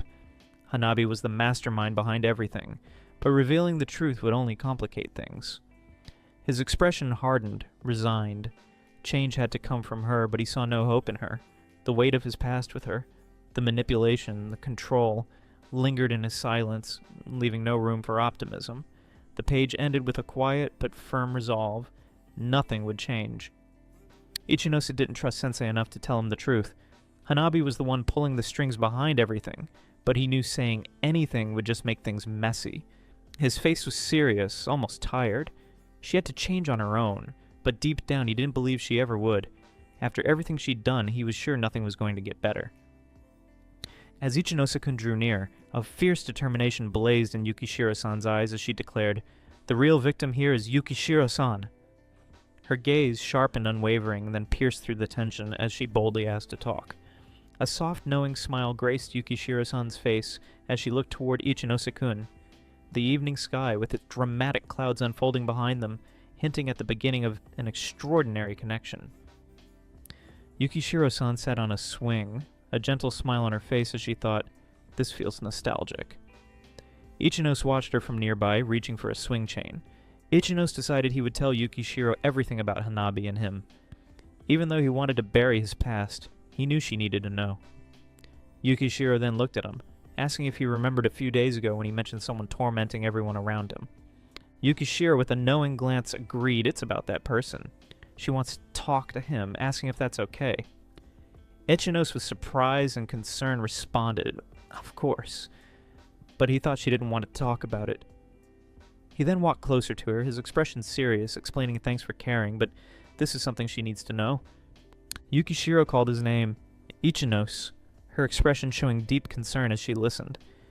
It was a pathetic story, but Ichinose told her about the abusive relationship and how it was unbearable, leading him to cut ties with Hanabi. He also shared details about Hanabi's distorted emotions that were directed towards him. A shocking confession hung in the air. Ichinose, with a determined gaze, apologized to Yukishiro-san, taking responsibility for the recent incident with Diodoji, and declared he would make it up to her for all the harm he caused. But Yukishiro, her expression filled with urgent concern, abruptly stopped him, insisting he didn't do anything wrong. Yukishiro, startled and slightly off balance, blushing fiercely, stares at Ichinose and stutters nervously. Ichinose looks at Yukishiro, his expression concerned as he tells her it must have been hard, apologizing for not realizing it sooner, explaining it was right in front of his eyes. Yukishiro responds, her gaze thoughtful, that she wishes she had supported him earlier, saying he wouldn't have had to go through it alone if she had realized earlier. Then quietly apologizes. Their expressions convey a deep understanding and regret between them. With tears streaming down her face, Yukishiro tries to explain why she is crying like this, revealing it is because she feels so frustrated for not realizing how much Ichinose was suffering. As Ichinose stands in shock, his eyes wide, Yukishiro, with a soft, radiant smile, reveals her heart, proclaiming she always loved him. Her expression is one of pure affection and hope, while Ichinose's face is a mix of disbelief and shock. With a gentle, glowing smile, Yukishiro softly takes Ichinose's hand and gazes into his eyes as she confidently declares her love for him once more. Her face beaming with joy, Yukishiro confesses her feelings to a shocked Ichinose. Blushing, he questions how she could feel this way when they've barely spoken. She then asks if he recalls their first conversation, clarifying it happened 3 days after his split from Hanabi. Yukishiro smiles tenderly as Ichinose remembers his fresh haircut in their morning encounter. He realizes she's talking about when he retrieved her fallen marker, which sparked their initial exchange. He then confesses he'd always wanted to speak with her. Yukishiro beams warmly at Ichinose with a look of surprise. She responds that he would always tend to the plants and flowers after class, which gave her the impression he was an incredible person. Yukishiro then reveals that she always wanted to speak with him because she had feelings for him. Ichinose's expression transforms from surprise to a deep blush as he hears her explanation. Ichinose expresses shock that anyone could love his former self, describing himself as a gloomy guy hiding beneath long hair. With a composed look, Yukishiro asks if he doubts her, and he apologizes, clarifying it's simply difficult to accept. Ichinose felt his long hair made him seem without identity, questioning if that was reason enough to dislike someone. Yukishiro acknowledged his hair made him difficult to read, like a phantom, but she always viewed him as a compassionate and wonderful person. Yukishiro confesses that before she realized it, she couldn't look away from him. She explains that once they began talking, her heartbeat quickened, and she witnessed his kindness, his care for his friends, and other traits up close, causing her to fall even deeper in love with him. Yukishiro gazes at Ichinose with a hopeful look, and asks if it troubles him, mentioning she wants to ask him something she's always wanted to. Turning his face away and blushing slightly, he thinks that could never be, and then wonders what she's going to ask. Yukishiro, with a hopeful expression and flushed cheeks, declares that she wants to be his girlfriend. Visibly stunned and blushing intensely, he reacts with a small gasp as the moment hangs in the air. Ichinose with a conflicted look, thinks no way to himself, acknowledging that he genuinely finds Yukishiro very attractive, but he sees an issue. He then considers that getting involved might only fuel the fire, as he believes she doesn't seem like she'll stop seeking revenge against Hanabi anytime soon. His expression grows serious as he ultimately decides he's thinking of mostly ignoring her until she loses interest. With a conflicted expression, he thinks that it's for the best. He worries that if he were dating Yukishiro, Hanabi might target Yukishiro again. He considers that if it were just him, he would likely ignore it and manage. However, for Yukishiro's sake, he believes it's probably better if he doesn't date her. Meanwhile, Yukishiro, with a determined yet gentle expression, thinks to herself that she'll be fine no matter what occurs. Ichinos, with a slightly worried look, considers that he isn't doubting Yukishiro's words, but that he just never imagined he'd become such an important presence to someone. He questions if the only reason he thinks it's better if he doesn't date Yukishiro is because he has no feelings. Yukishiro, with a determined smile, then asks him to try dating her just to see how things go. A trial relationship. Ichinos, visibly shocked and surprised, reacts with a startled look. Yukishiro, blushing and determined, proposes a trial relationship. Wanting to prove her feelings to Ichinose, she promises to be fine regardless of what happens. Surprised, Ichinos reconsiders his worries about hurting her, and seeing that refusing might be worse, asks if a trial relationship is truly acceptable to her. Yukishiro, with a hopeful expression and flushed cheeks, expresses that she'd be happier if she were given a chance, rather than being rejected outright, making Ichinos think she is adorable to himself with a soft blush. With a hopeful expression, Yukishiro asks Ichinose if it's okay to get his contact information, to which he agrees. As they walk away, Ichinos politely apologizes, stating he just realized he hasn't been in touch with anyone lately, adding that he doesn't have anyone registered except Hanabi, whom he has also blocked. Yukishiro, with a soft gaze, then asks if it bothers him, mentioning she wanted to ask him something she'd always wanted to. She then proposes a trial relationship, wanting him to see what happens, and assuring him she'll be fine, making Ichinos surprised, and consider that refusing might be worse. Yukishiro then blushes and states she'd be happier with the chance than outright rejection, causing Ichinos to think she's adorable. Finally, Yukishiro asks if she can contact him anytime, even when there's nothing specific going on, to which Ichinos happily agrees, saying, "Of course, anytime." Ichinos then reflects on his emotions, feeling they are somehow different from before. Ichinos, with a slightly thoughtful expression, notices Hanabi in the distance, and thinks she's here once more, while Yukishiro also observes from nearby. Yukishiro expresses gratitude to her upperclassman, asking if he protected her. Ichinos has a worried expression, looking ahead and thinking he'll encounter Hanabi once again, stating she knows he defended her. She then thanks him for not revealing anything about her involvement in what Daichi did. Her expression is a mixture of relief and slight bashfulness. Ichinos looks up with a serious expression, realizing he went too far, regretting his actions, and questioning what his love truly meant.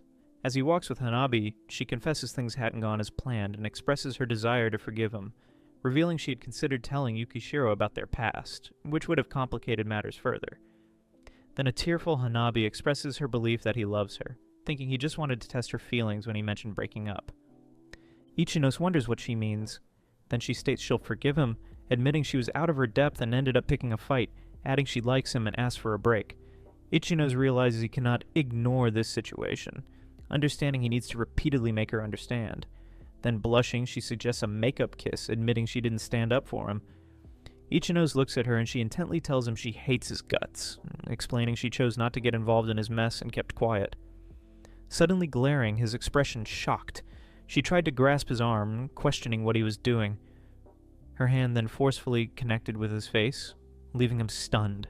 Her face twisted in shock, thoughts echoing disbelief as she processed the words that he hates her. Ichinos looked back at her, his expression unreadable as he leaves her on the street. A door creaked open then with a sudden bang as he entered the room. Ichinos sighed, his expression showing deep thought as he pondered the situation. He admitted to himself he had no idea where she came up with that notion, dismissing it as absurd. Believing there was no way he liked Hanabi, he adamantly declared there wasn't a single thing about her he liked, especially after all she had done to him. Firmly stating he wouldn't have wanted to break up with her if there was anything likable about her. Ichinos climbed the stairs as thinking the situation was truly finished, expressing disbelief that she still believed he liked her and wondering what was wrong with her. He pondered seeing her face to face and telling her directly, convinced there couldn't be much left to misunderstand. As he walked, he wished she would never show her face to him again, believing it would be a real blessing if she didn't, remembering how his body used to tense up just from his phone going off. Ichino's thinking that now, none of Hanabi's terrible messages should reach his phone. The only person who could message him was Yukishiro. Suddenly his phone chimed, showing a message from Yukishiro thanking him for walking her home and asking if he had arrived yet. He thought it was normal, regardless of how unusual it might seem, knowing Yukishiro wouldn't suddenly send him a string of abuse. Another message appeared thanking him for opening up about himself and saying it must have been difficult, expressing a desire to become his strength. Yukishiro, with a gentle smile, thought that even though she was always with him, she never realized his suffering. She then offered him an open invitation to talk to her any time if he ever had any troubles, promising to stand by him just as he stood by her. Ichinose listened, and a thought bubble indicated Yukishiro's words were like a shining gem. Ichinose, sniffling, feels incredibly happy right now. He thanks someone for listening to his confession, saying he actually intended to keep it from her for a bit longer, but he said it in the heat of the moment. He then thinks about how, just until recently, she was some girl he had never spoken to, but now she is becoming more and more someone special to him, and she sends incredibly cute things. Ichinose realized that before he knew it, they had exchanged tons of messages. It was proper communication, neither side having something more to say than the other, and he had no idea messaging could be this thrilling. He then tells someone he doesn't usually send messages because he didn't have anyone to send them to, and apologize, saying he doesn't mean for them to comfort him. He's just telling them how things are, so they shouldn't worry about him. Ichinose is asked if he shouldn't have been contacted either. Then she asks if he doesn't like this sort of thing, and Ichinose thinks that, until now, he hasn't really liked it. He thought it's enjoyable to talk to her. Ichinose, deep in thought, receives a message that makes his heart race. He looks at his phone wondering why, as he only told her what he was thinking. Ichinose's heart raced as he read the message, a confession of affection that also playfully accused him of being a bad guy for stirring such feelings. This girl loved him. Just as the thought solidified, another message popped up, a simple yet thrilling statement that she had a proposal. He looked at his phone, the unexpected turn of events leaving him with a palpable sense of anticipation. Ichinose's eyes widened as he read the message. If he wasn't too busy, she wanted to go out on a date with her on Saturday. He reflected that this was the first time in his life he had been invited on a date. He recalled past experiences with Hanabi where she would drag him to places she wanted to go and called those dates, but he knew those weren't real dates. He had to reply, "She's cute." Ichinose, holding his phone, read the message that she liked him, so she wanted to go out, just the two of them, if he was okay with her. He thought it might be too formal, wondering what else he should say. Lying in bed, he finally replied that he's happy she invited him. Ichinose thought Yukishiro is adorable, saying to himself he can't believe such a wonderful girl exists in this world. He reflected that because of Hanabi, he spent his life not seeing any other girls. He felt incredibly lucky to be close to Yukishiro. Ichinose wondered what to prepare for their date, thinking it would be better to discuss it with her instead of trying to be cool and failing. He decided to just ask, sending a message about not knowing how to date and asking if she could teach him. A new message replied that it was her first date too, and Ichinose responded. Ichinose felt a surge of responsibility, realizing he had some big responsibilities on his plate, and had to make sure she enjoyed the date. He was surprised, finding it incredible that they both thought the same thing simultaneously. After that, their conversation took off, and they spoke for about 2 hours discussing the plans for their first date with Yukishiro.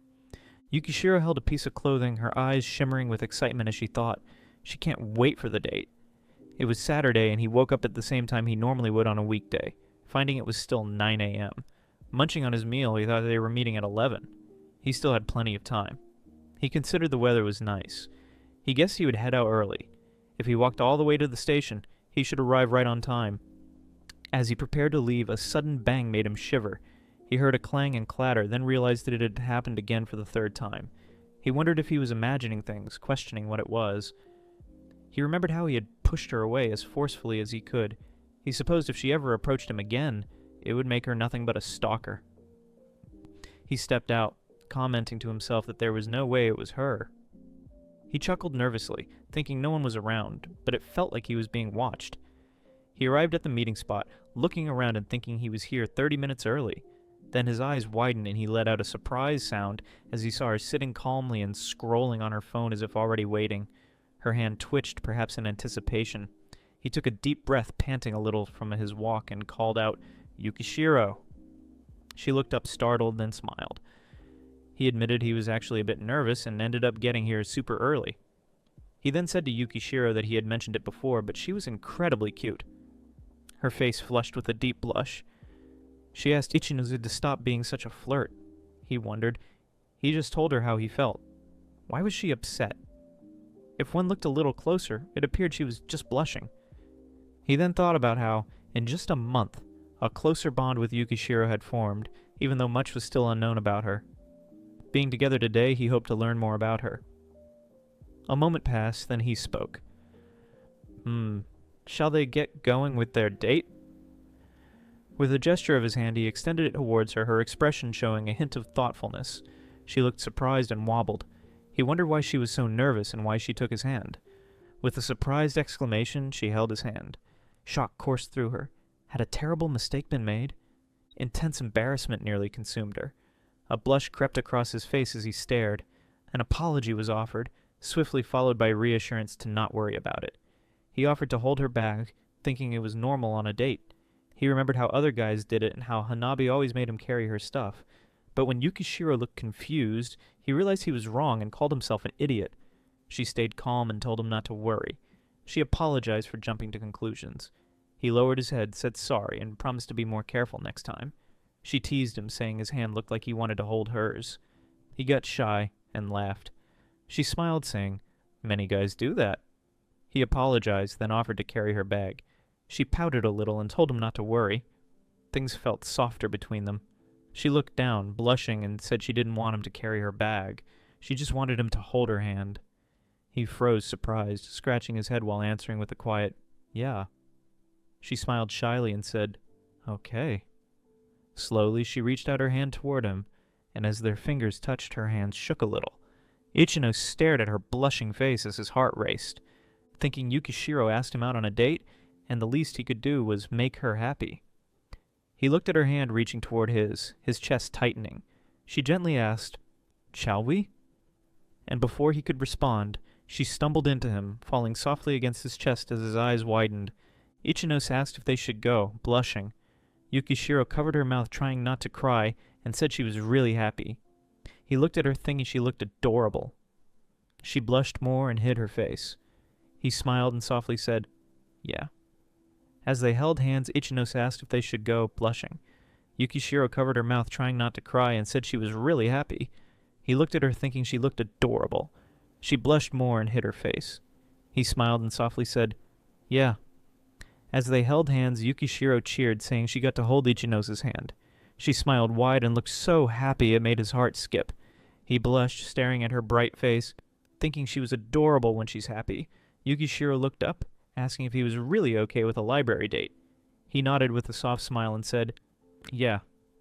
They both seemed shy but happy, quietly enjoying the simple moment they chose together. A few days ago, Ichinosu sent a message asking if Yukishiro had anywhere she wanted to go. Ichinosu lay on his bed thinking about where they should go. He looked at his phone and said he wanted to go wherever she wanted. Yukishiro suggested a place he usually spends his days off. She wanted to know him better to understand his likes and dislikes. Her eyes were warm as she said she wanted to know him as a person. Yukishiro looked around the library and asked if they weren't allowed to talk. Ichinose quietly answered only in the study room. She leaned closer and said it would be okay as long as they kept their voices down.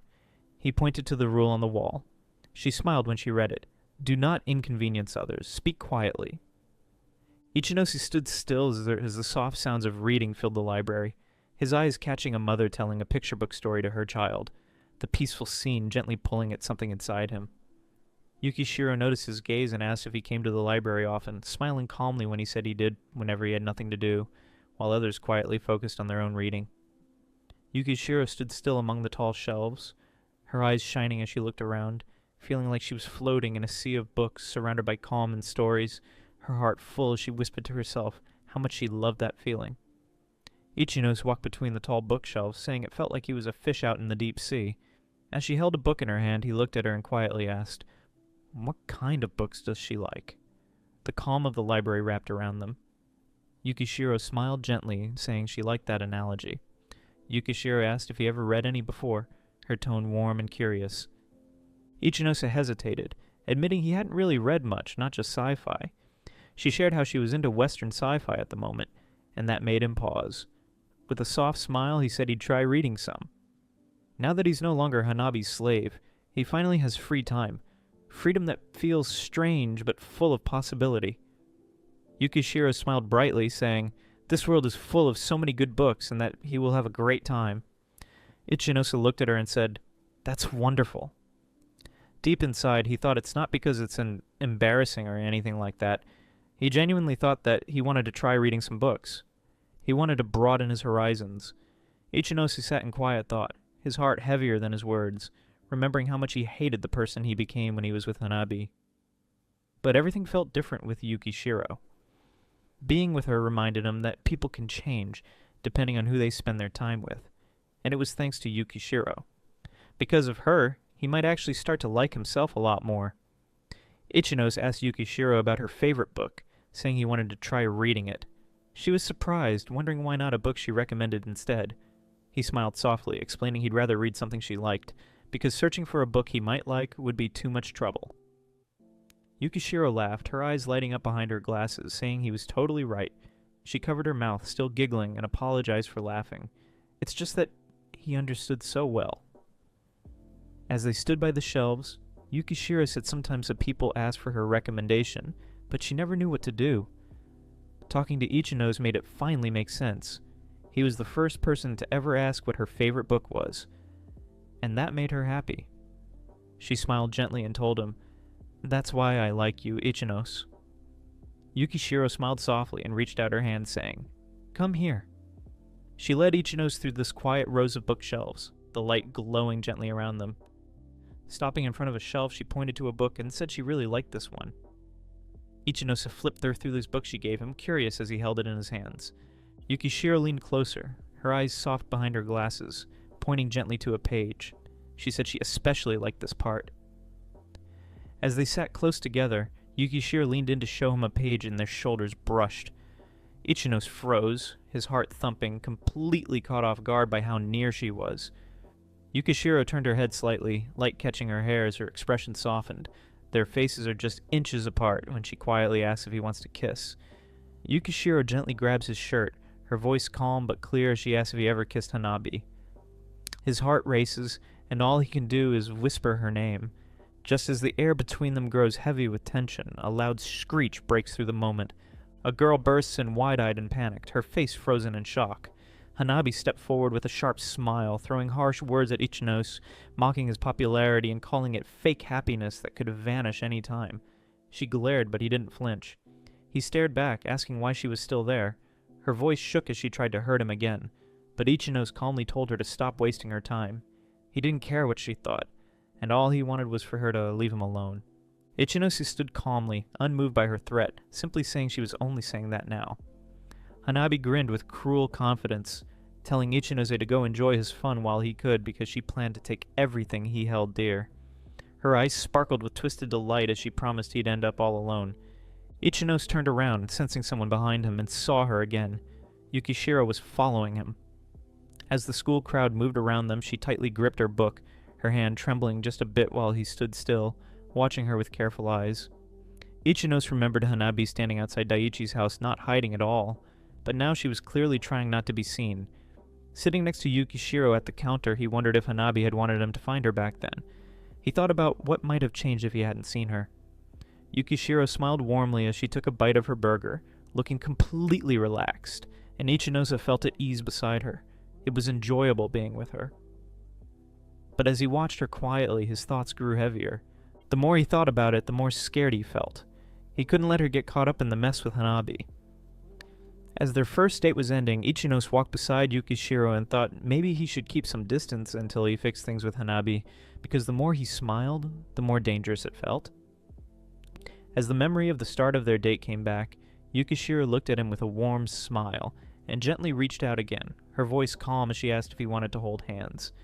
Ichinose held her hand and said, "Sure." Yukishiro looked up and asked if they could go on another date. He said, "Of course." And she smiled big, jumping with joy, saying she was really happy. Yukishiro smiled and thanked him for the date, saying she had fun. Ichinos looked up, surprised by her words. As he stood there speechless, she asked why he looked so shocked, tilting her head with a curious look. Ichinos looked away, admitting he thought what happened with Hanabi might have ruined everything, thinking she wouldn't want to see him again. Normally, anyone would have been put off. Yukishiro blinked in surprise, then smiled gently. She said Hanabi showing up was a surprise, but she'd forgotten about it. Ichino stood still as Yukishiro stepped closer, her heart pounding, her hand pressed to her chest. She smiled, saying being with him made her happy because she was on a date with the person she really liked. Looking into his eyes, she said he was all she could think about, and she didn't want anyone else. Yukishiro smiled and placed her hand over her heart, saying not to worry about her. She told Ichinozu that as long as they were together, nothing else mattered. Her eyes softened, her voice warm, and she thanked him again for spending the day with her. Ichinozu looked at her quietly, then offered to walk her home. His heart still stirred by everything she said. Yukishiro smiled and said she'd be fine since it was still bright out. Ichinozu offered to walk her, but she thanked him and said goodbye. As she walked off, she waved and told him she'd see him at school. Ichinozu stood quietly, watching her go, feeling warm inside.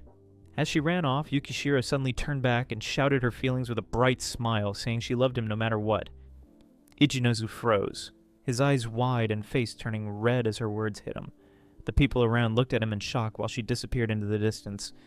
Ichinosu stood there, still red in the face from Yukishiro's sudden confession, trying to compose himself with a small cough. It was Monday again, school chatter filling the air as if nothing had happened. Ichinosu walked through the school as students stared and whispered. He had cut his hair and now his face was clearly visible. Some wondered why he changed. Others didn't recognize him at first. He kept walking quietly while the crowd grew curious. Something about him felt different now. Ichinosu was surprised when a classmate told him that all the boys were copying his haircut. He didn't understand what was going on. His small change had suddenly become a big deal. Now everyone was talking about him, and something strange was starting to happen.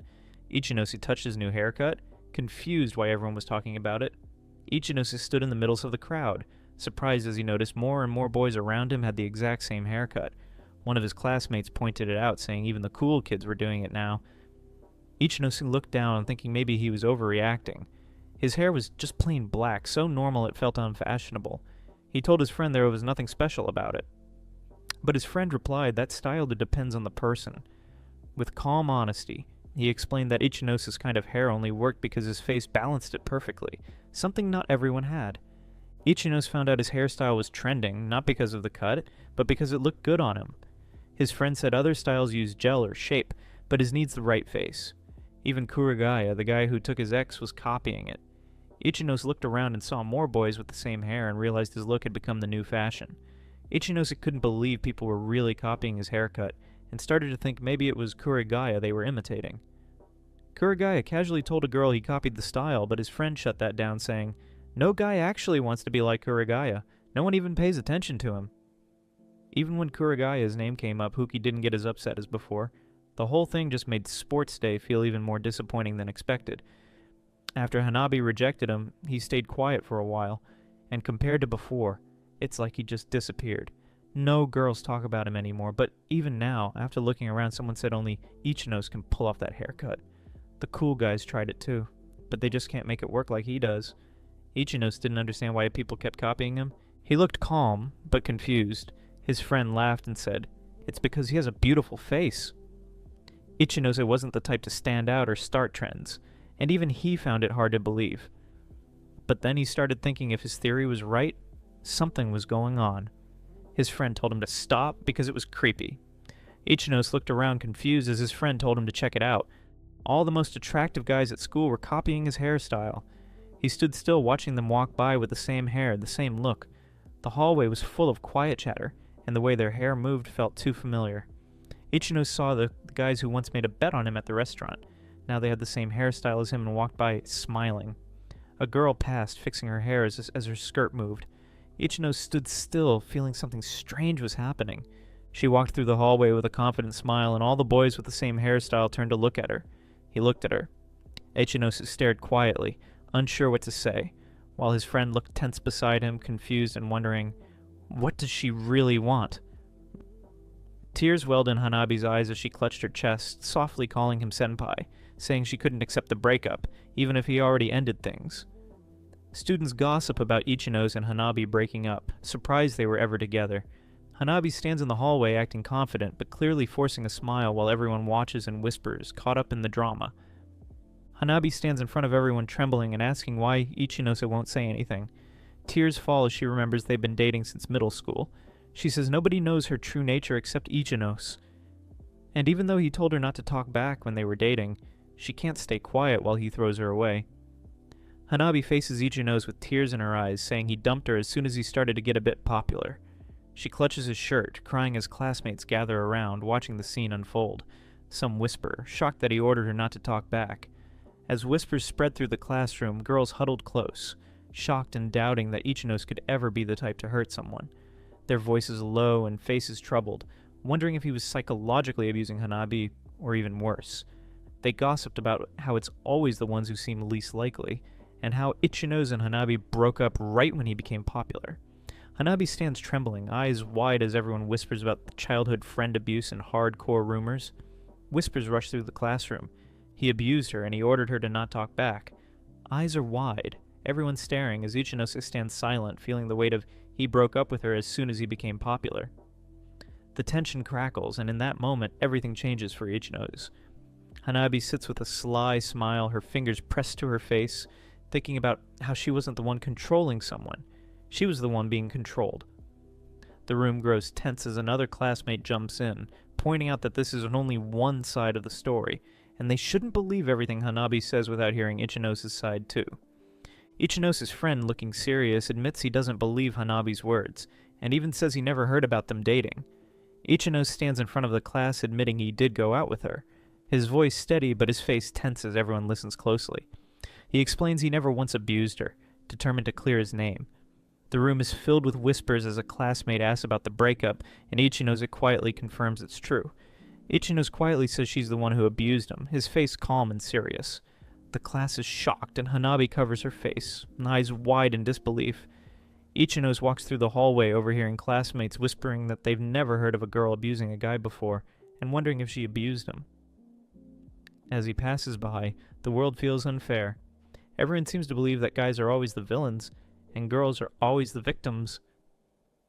A group of classmates stares in shock as someone smiles with quiet confidence, their hands covering a grin that sends chills through the room. By lunchtime, rumors about Ichinose have already swept through the school. Everyone knows Hanabi is famous, and now they're whispering that he's someone who abuses his girlfriend. The news spreads fast, and Ichinose feels the sting of every glance and every shiver from his classmates as they pass by, treating him like he's dangerous. He remembers he was never treated this badly, even when he had long hair. Ichinose sits alone feeling hurt as classmates who once liked him now avoid him because of a rumor. He knows Hanabi wanted this to happen. The people who cheered for him before now turn away, and he feels confused and sad about being judged so quickly. He never wanted to be popular, and now he wonders if anyone ever truly cared. The school trip starts at Sisaraji Park, a beautiful place with trees, flowers, ponds, and a small waterfall. The teacher tells the students to stay close and not go too far. Everyone gets excited and begins to explore, holding sketchbooks to draw what they see. Ichinose stands with his friends, feeling happy to be outside, while Yukishiro kindly asks where he wants to go. Ichinose walks through the trees, thinking quietly when he hears classmates laughing and calling him the wife-beater. They joke and say to run away because he might abuse them, making fun of the rumor about him. Ichinose reflects that at school, he could endure people gossiping behind his back. However, the school trip presented an entirely different challenge. We see Kurigaya reassure his friends, explaining that guys only abuse girls they perceive as weaker than themselves, as he taunts Ichinose and laughs. He yells at Ichinose, calling him a loser and demanding to know if he's even paying attention, referring to him as Beater Boy. Kurigaya approaches Ichinose closely and expresses disbelief that someone like him became popular. Now that he's been exposed, Kurigaya claims nobody will want anything to do with Ichinose. Everyone ridicules Ichinose, and he recognizes that the worst action he could take right now is to react, understanding that people like them who spread rumors have zero interest in the truth. Kurigaya becomes infuriated by Ichinose's silence and lack of reaction, grabbing his shirt and screaming at him not to just stand there, demanding he say something while calling him worthless. Suddenly, someone shouts, "Hey, what are you doing?" We see it's Huki and his classmates rushing toward them, looking angry. We observe Huki, Haruta, Yukishiro, Minaguchi, and his other friends surrounding Ichinose protectively. Witnessing this, Kurigaya and his companions become shocked and frightened. Ichinose is surprised that his friends came to defend him.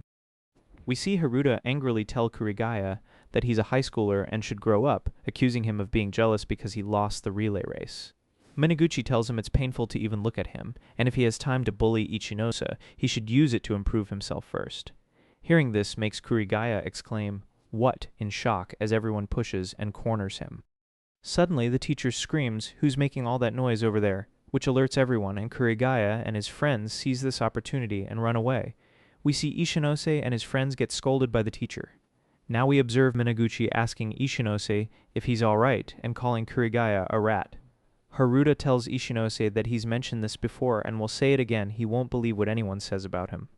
Minaguchi and the others add that anyone who knows Ichinose knows he would never abuse anyone. Hearing this surprises and pleases Ichinose. He thanks everyone as he becomes emotional. He thinks that even if everyone else despises him, his friends will always stand by him. Whenever anything happened, they were always there for him, and Hanabi will never have her way. We see Ichinose and everyone cheer up and discuss drawing as someone stands behind a tree listening to them. We observe Ichinose and his friends sketching, having fun, and eating lunch together, sharing with each other as they laugh. Now, we see the teacher instructing everyone to return to the kitchen and start making curry, warning them to be careful with the open flame. Huki is the group leader, so he tells Ichinose and Yukishiro to get started on the vegetables, to which they agree with excitement. Ichinose sees Huki and the others also get excited as they declare they'll make an amazing curry. Now we see Ichinose and Yukishiro together as he peels potatoes. Ishino says they first need to gather all the vegetables and start peeling them. He asks Yukishiro if it's okay to put all the vegetables in the same bowl since they'll cook them all together anyway. Yukishiro gets surprised hearing this and says it's a good idea. Ishinose notices her reaction and asks what's wrong, to which she replies apologetically that she can't stop thinking about it. Ichinose asks about what, and if she's referring to the incident with Kurigaya. Yukishiro agrees and calls him absolute trash. She continues, saying it's not just Kurigaya. She can't forgive anyone who talks shit about him and everyone who badmouths him. She wants to get a needle and sew their mouths shut as she smiles and pouts. Ishinose looks at Yukishiro and smiles, thinking how fortunate he is to have someone who would go so far for him, and that he has so many classmates who will come to help him, plus Yukishiro who will always be by his side. Ishinose thinks he couldn't care less about what Kurigaya has to say. He tells Yukishiro he's sorry for laughing and it's just that he's happy, and she doesn't need to worry about him. Yukishiro looks at him and asks if those are his genuine feelings, to which he replies that he's not forcing himself and that his favorite people in the whole world are by his side. So he truly couldn't care less about what other people say. As he looks at his classmates having fun, he continues, saying they're on a school trip and he wants to make the most of it and have fun. Yukishiro agrees with him and says she'll forget about Kurigaya and tells Ichinose they should have fun. Yukishiro hesitantly calls Ichinose and mentions this might be out of the blue, asking if they have the campfire after this. Right? And if he could be with her for that, she would be the happiest girl in the world. Ichinose thinks it's said that during the campfire, if they sit next to the person they like, their love will come true and be passed down for generations. And perhaps that's what Yukishiro is referring to. Yukishiro asks Ichinose if he thinks jinxes are a bit too girly, to which he replies that's not it, and asks if she's sure she really wants to sit with him. Yukishiro responds, of course I do, and that he's the person she loves most in the whole world. As she looks at Ichinose and blushes, he blushes and gets flustered, saying, okay, and that he'll see her at the campfire. Hearing this makes Yukishiro happy as she says she's looking forward to it, and thanks Ichinose. Huki tells them both to stop flirting and get back to work, which makes them both blush as everyone laughs at them. Ichinose and Yukishiro also laugh. We see the group has finished making their curry and rice and it's ready to eat. Now we see the teacher telling everyone that once they finish washing up, all students, except student council members, should head to the bathroom to take a bath. We see Huki telling Ichinose they're going to the bath and heading out. Ichinose enters his room and sees there's a letter under his bag. We see the letter asking him to come behind the main building before the campfire starts. We see this letter is written by Yukishiro. Ichinose thinks this letter is definitely Yukishiro's and that she must have left it here when he was out somewhere. Ichinose questions himself, wondering what she wants to discuss since they're meeting straight after this. He thinks it must be something serious if she wants to talk about it alone and runs to the back of the building. When he reaches behind the building, Ichinose is shocked as he sees Kurigaya and his friends waiting for him there, laughing. He tells Ichinose he can't believe he actually fell for it and orders his friends to tie Ichinose up, The guys run toward Ichinose as they get their ropes out, which confuses him. Now we see them tie up Ichinose's hands tightly as Kurigaya is laughing at him. Ichinose thinks, what the hell are they even thinking? This is crazy. He asks Kurigaya and the others what they're doing and warns that if this gets out, they'll all be expelled. Kurigaya screams at Ichinose to shut up and tells him he had to do something like this to get his princess back. Ichinose gets confused thinking, what princess? And asks if he's saying that Hanabi is his princess. Hearing this makes him blush and embarrassed, and he tells the others to gag his mouth shut. Ichinose looks at them and thinks they certainly came prepared. Even if he tried to struggle, they have him outnumbered, and he thinks he should just see how things develop. In his pocket, he still has the knife he used for cooking. If he has a chance, he'll use it and escape. He thinks if they had called him out after getting into the bath, he'd be in real danger. Now we see Kurigaya say all they have to do is take Ichinose to the appointed location. As he looks at his phone, they grab Ichinose and take him through the forest. We see everyone tired. Kurigaya says this is perfect, and out here, nobody can hear Ichinose even if he screams. He ties up Ichinose to a tree and says it looks like he can't join the campfire now. Ichinose thinks Kurigaya is right. Even if he screams, there's no way anybody would hear him. Ichinose asks if Kurigaya doesn't want him there for the campfire, and is that why he's doing this? We hear someone say, that's right. We see it's Hanabi as she tells them they did a good job capturing Ichinose for her. As she greets Ichinose, he's surprised seeing this. Now, we see Hanabi tell Kurigaya he did good work and that he can go now. As she shoos him away, he tries saying something but then runs away. Ichinose thinks Hanabi isn't even in their year at school, and he can't believe she managed to come on this trip. Hanabi tells Ichinose that now those nuisances are out of the way, they should have a nice long chat, just the two of them. As she blushes and looks at him, Ichinose thinks Hanabi joined another grade school trip just to cause trouble and that she must be out of her mind. Ichinose tells her he already told Kurigaya and his goons that if he reports this, they're getting suspended. Hanabi laughs at this and tells him who cares if she gets suspended and that she knows all about the school trip jinx and that's why she can't let him join the campfire. Hearing this makes Ichinose say what in shock. She tells him she knows Yukishiro invited him to the dance and tells him not to even think about running away because they're going to spend some time together at the campfire. Ichinose asks if she went out of her way to sneak onto the school camp just to mess with him. To which she says, of course. Ichinose says he can't believe it because she did all this just for that, to which she replies, all this just for that? You're such a meanie, and this is super important to me. Do you realize all of this is your fault? If you only cared about the rumors going around, you would have stayed home, and none of this would have happened? We see Ichinose silent as he tries to get his hands free. Hanabi continues, asking why he doesn't take time to think about his actions, and that she'll help him remember how much of a sinner he really is. Everyone at school hates him the same as before, and she asks if he hasn't realized she's the only person he has as she laughs at him, saying this serves him right. But we see Ichinose has his hands a little free now, as he thinks he's managed to get this far and just a bit more, as Hanabi is still laughing. Ichinose manages to get his knife and free himself. Seeing Ichinose freeing himself surprises Hanabi, and she asks how he got out of those ropes. Ichinose replies, saying instead of copying Yukishiro's handwriting and getting Kurigaya and his gang to find a gag, she should have spent that time doing more research on how to tie a rope properly. As she gets shocked, we see Hanabi annoyed as Ichinose thinks there's no point wasting his time here any longer, and Yukishiro is waiting for him. Ichinose heads back, and as he's going back, Hanabi follows him and tells him to stop, refusing to let him go back to her. Hanabi keeps chasing Ichinose as she's out of breath and desperate. She reaches out to Ichinose as he's walking away, and she suddenly slips and falls down screaming. After Hanabi falls down, Ichinose finds her and sees she's laying there, asking himself, what is she playing at? And slowly makes his way down to her. When he finally reaches her and sees her, he sees her leg is completely broken and twisted in the other direction as she screams and cries in pain. Ichinose, looking at her, thinks that on the school trip they do attendance every night before bed, and when they do, they'll realize he's missing. But for someone like Hanabi, who isn't supposed to be here, no one would know she's stranded. There's no counting on Kurigaya and his goons to help. If he leaves Hanabi like this, nobody will come looking for her. All jokes aside, if he leaves her here, it would be the same as leaving her to die. Ichinose continues, thinking he'll climb up the cliff and inform one of the teachers, but suddenly hears Hanabi call him. As he looks at her, she turns away and curls up as she shivers. Ichinose thinks Hanabi has an unusual fear of the dark and is probably afraid of being left behind. The flashlight she brought is broken and the moon has disappeared somewhere behind the clouds, and she must be trembling in fear with no light and everything cloaked in darkness. He looks at her, and thinks that, up until now, he's avoided showing Hanabi any sort of kindness. But even with his attempts, she still keeps coming at him, and he asks himself, maybe it's time to change tactics. He continues, thinking Hanabi's only weakness is the dark, and he's never seen her like this before.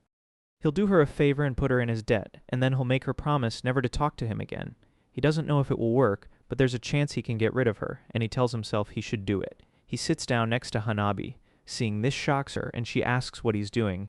Ichinose tells her he knows she's afraid of the dark, and there's no way she would be able to climb up that cliff in this darkness. There's a roll call after the campfire ends, so if he stays here with her, it will take them about 30 minutes to find them. He continues, telling her that if the pain becomes unbearable, he can call someone to help her if she'd like. Hanabi squeezes her hand and asks Ichinose why he's being so nice to her, and she had thought he would just leave her here. Ichinose replies, saying she does have some sort of self-awareness of her own actions. Ichinose tells her she would probably say, "Oh, senpai, you didn't leave me all alone. I guess that means you still love me or something." He looks at her as she's in pain and sadness. He thinks that even if she acts like a sweet girl in front of others, when she's in front of him, she never shows any sign of weakness, and she's the kind of person who would rather die than show him any weakness. That's why there's no way she's acting right now, and he asks himself, maybe her injuries hurt too much for her to think straight. Ichinose looks at her face and sees tears coming from her eyes, which shocks him. Ichinose suddenly thinks, is she crying? As Hanabi tries to wipe her tears, but she keeps crying uncontrollably. She tells Ichinose she already knows he doesn't like her, and that she gets it as she keeps crying. We see Hanabi cry and say she always knew Ichinose didn't like her. Hearing this confuses Ichinose, and he thinks, what is she talking about? What kind of situation is this? He continues, thinking it's true he wanted to try being nice to her so he could end this relationship without any hard feelings between them. But he wasn't expecting something like this. As he looks at her cry, we see Hanabi say she didn't want to face the truth, and that he was supposed to be her one and only senpai for life. She never wanted to tell him that. She just didn't want to accept that he didn't actually like her. She continues, saying ever since he left her, he started acting cold, and only at times like this does he act nice to her, and she can't put on a front when they're like this. As she continues crying, seeing and hearing all this, Ichinose thinks there's no way he's going to believe those tears and asks how long she's going to put on this act. Hearing this makes her sadder as she cries harder, telling him she's not acting. He tells her he's not going to listen to her deception, to which she says it's okay if he doesn't believe her and that she's been awful to him for a long time, and she tries to sit up. She asks if it's okay to ask him a question, why did he say he wanted to cut all ties with her? Ichinose says why, and that he doesn't see the need to explain that to her, to which she says she won't know unless he tells her. She just couldn't accept it and kept wanting to ask him.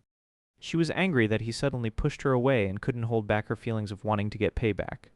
Ichinose gets serious and tells her that if she doesn't get it, he'll tell her. He says ever since he first met her in kindergarten, she's harassed and tortured him. Finally, after 10 years of pain, he was able to get rid of her. Hearing this confuses Hanabi, to which Ichinose tells her to stop playing dumb. Every time she spoke, she called him stupid, trash, worthless, and that's why he grew up with serious confidence issues. He continues, saying she had him dancing in the palm of her hand, wanted to treat him like a slave, and constantly hurled abuse at him, asking if she's forgotten all about it. Hanabi panics and tries to go toward him, telling him he's got it all wrong, but the pain from her leg doesn't let her go further. While seeing Hanabi in pain, Ichinose thinks that as a victim of abuse and domestic violence, he got stuck thinking over and over that there must be something wrong with him. Ever since he decided to take back his life, he's been doing his best not to blame himself for anything. As Ichinose is thinking this, Hanabi says she never thought of him as a slave and tells him he was her boyfriend. Ichinose replies, telling her not to give him that. He was just a slave she called her boyfriend. Hearing this makes Hanabi freeze. He continues, saying he doesn't know what intentions she had when she called him her boyfriend, but maybe it made it easier to force him into doing what she wants. Hanabi says that's not true and asks if it isn't obvious she called him her boyfriend because she loves him. Hearing this leaves Ichinose confused. He looks at her and remembers how she was in the past and how she is now, thinking Hanabi has never once told him she loves him, and he can't do it. He just can't understand the mind of an abusive woman. He tells her he's being honest with her and that he's not buying it. All this crying, telling him she loves him, he doesn't get it and asks what she's trying to achieve with these lies.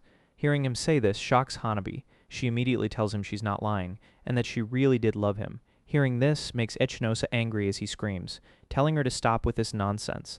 Hanabi gets scared and shocked seeing him say this. He remembers what she did in the past as he asks what kind of loving girlfriend disrespects their partner. What kind of loving girlfriend makes fun of their partner and treats them like dirt? He He remembers her texts and tells her a loving girlfriend does their best not to hurt their partner.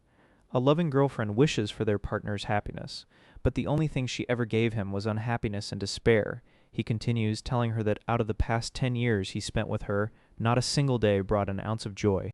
Hearing this, she starts crying more, but Ichinose just turns around and ignores her tears. But suddenly, Hanabi tells him sorry, which catches him by surprise, and he turns back to look at her. She repeatedly tells him she's sorry and that she wanted to think there was no one else out there except for her because she really loved him.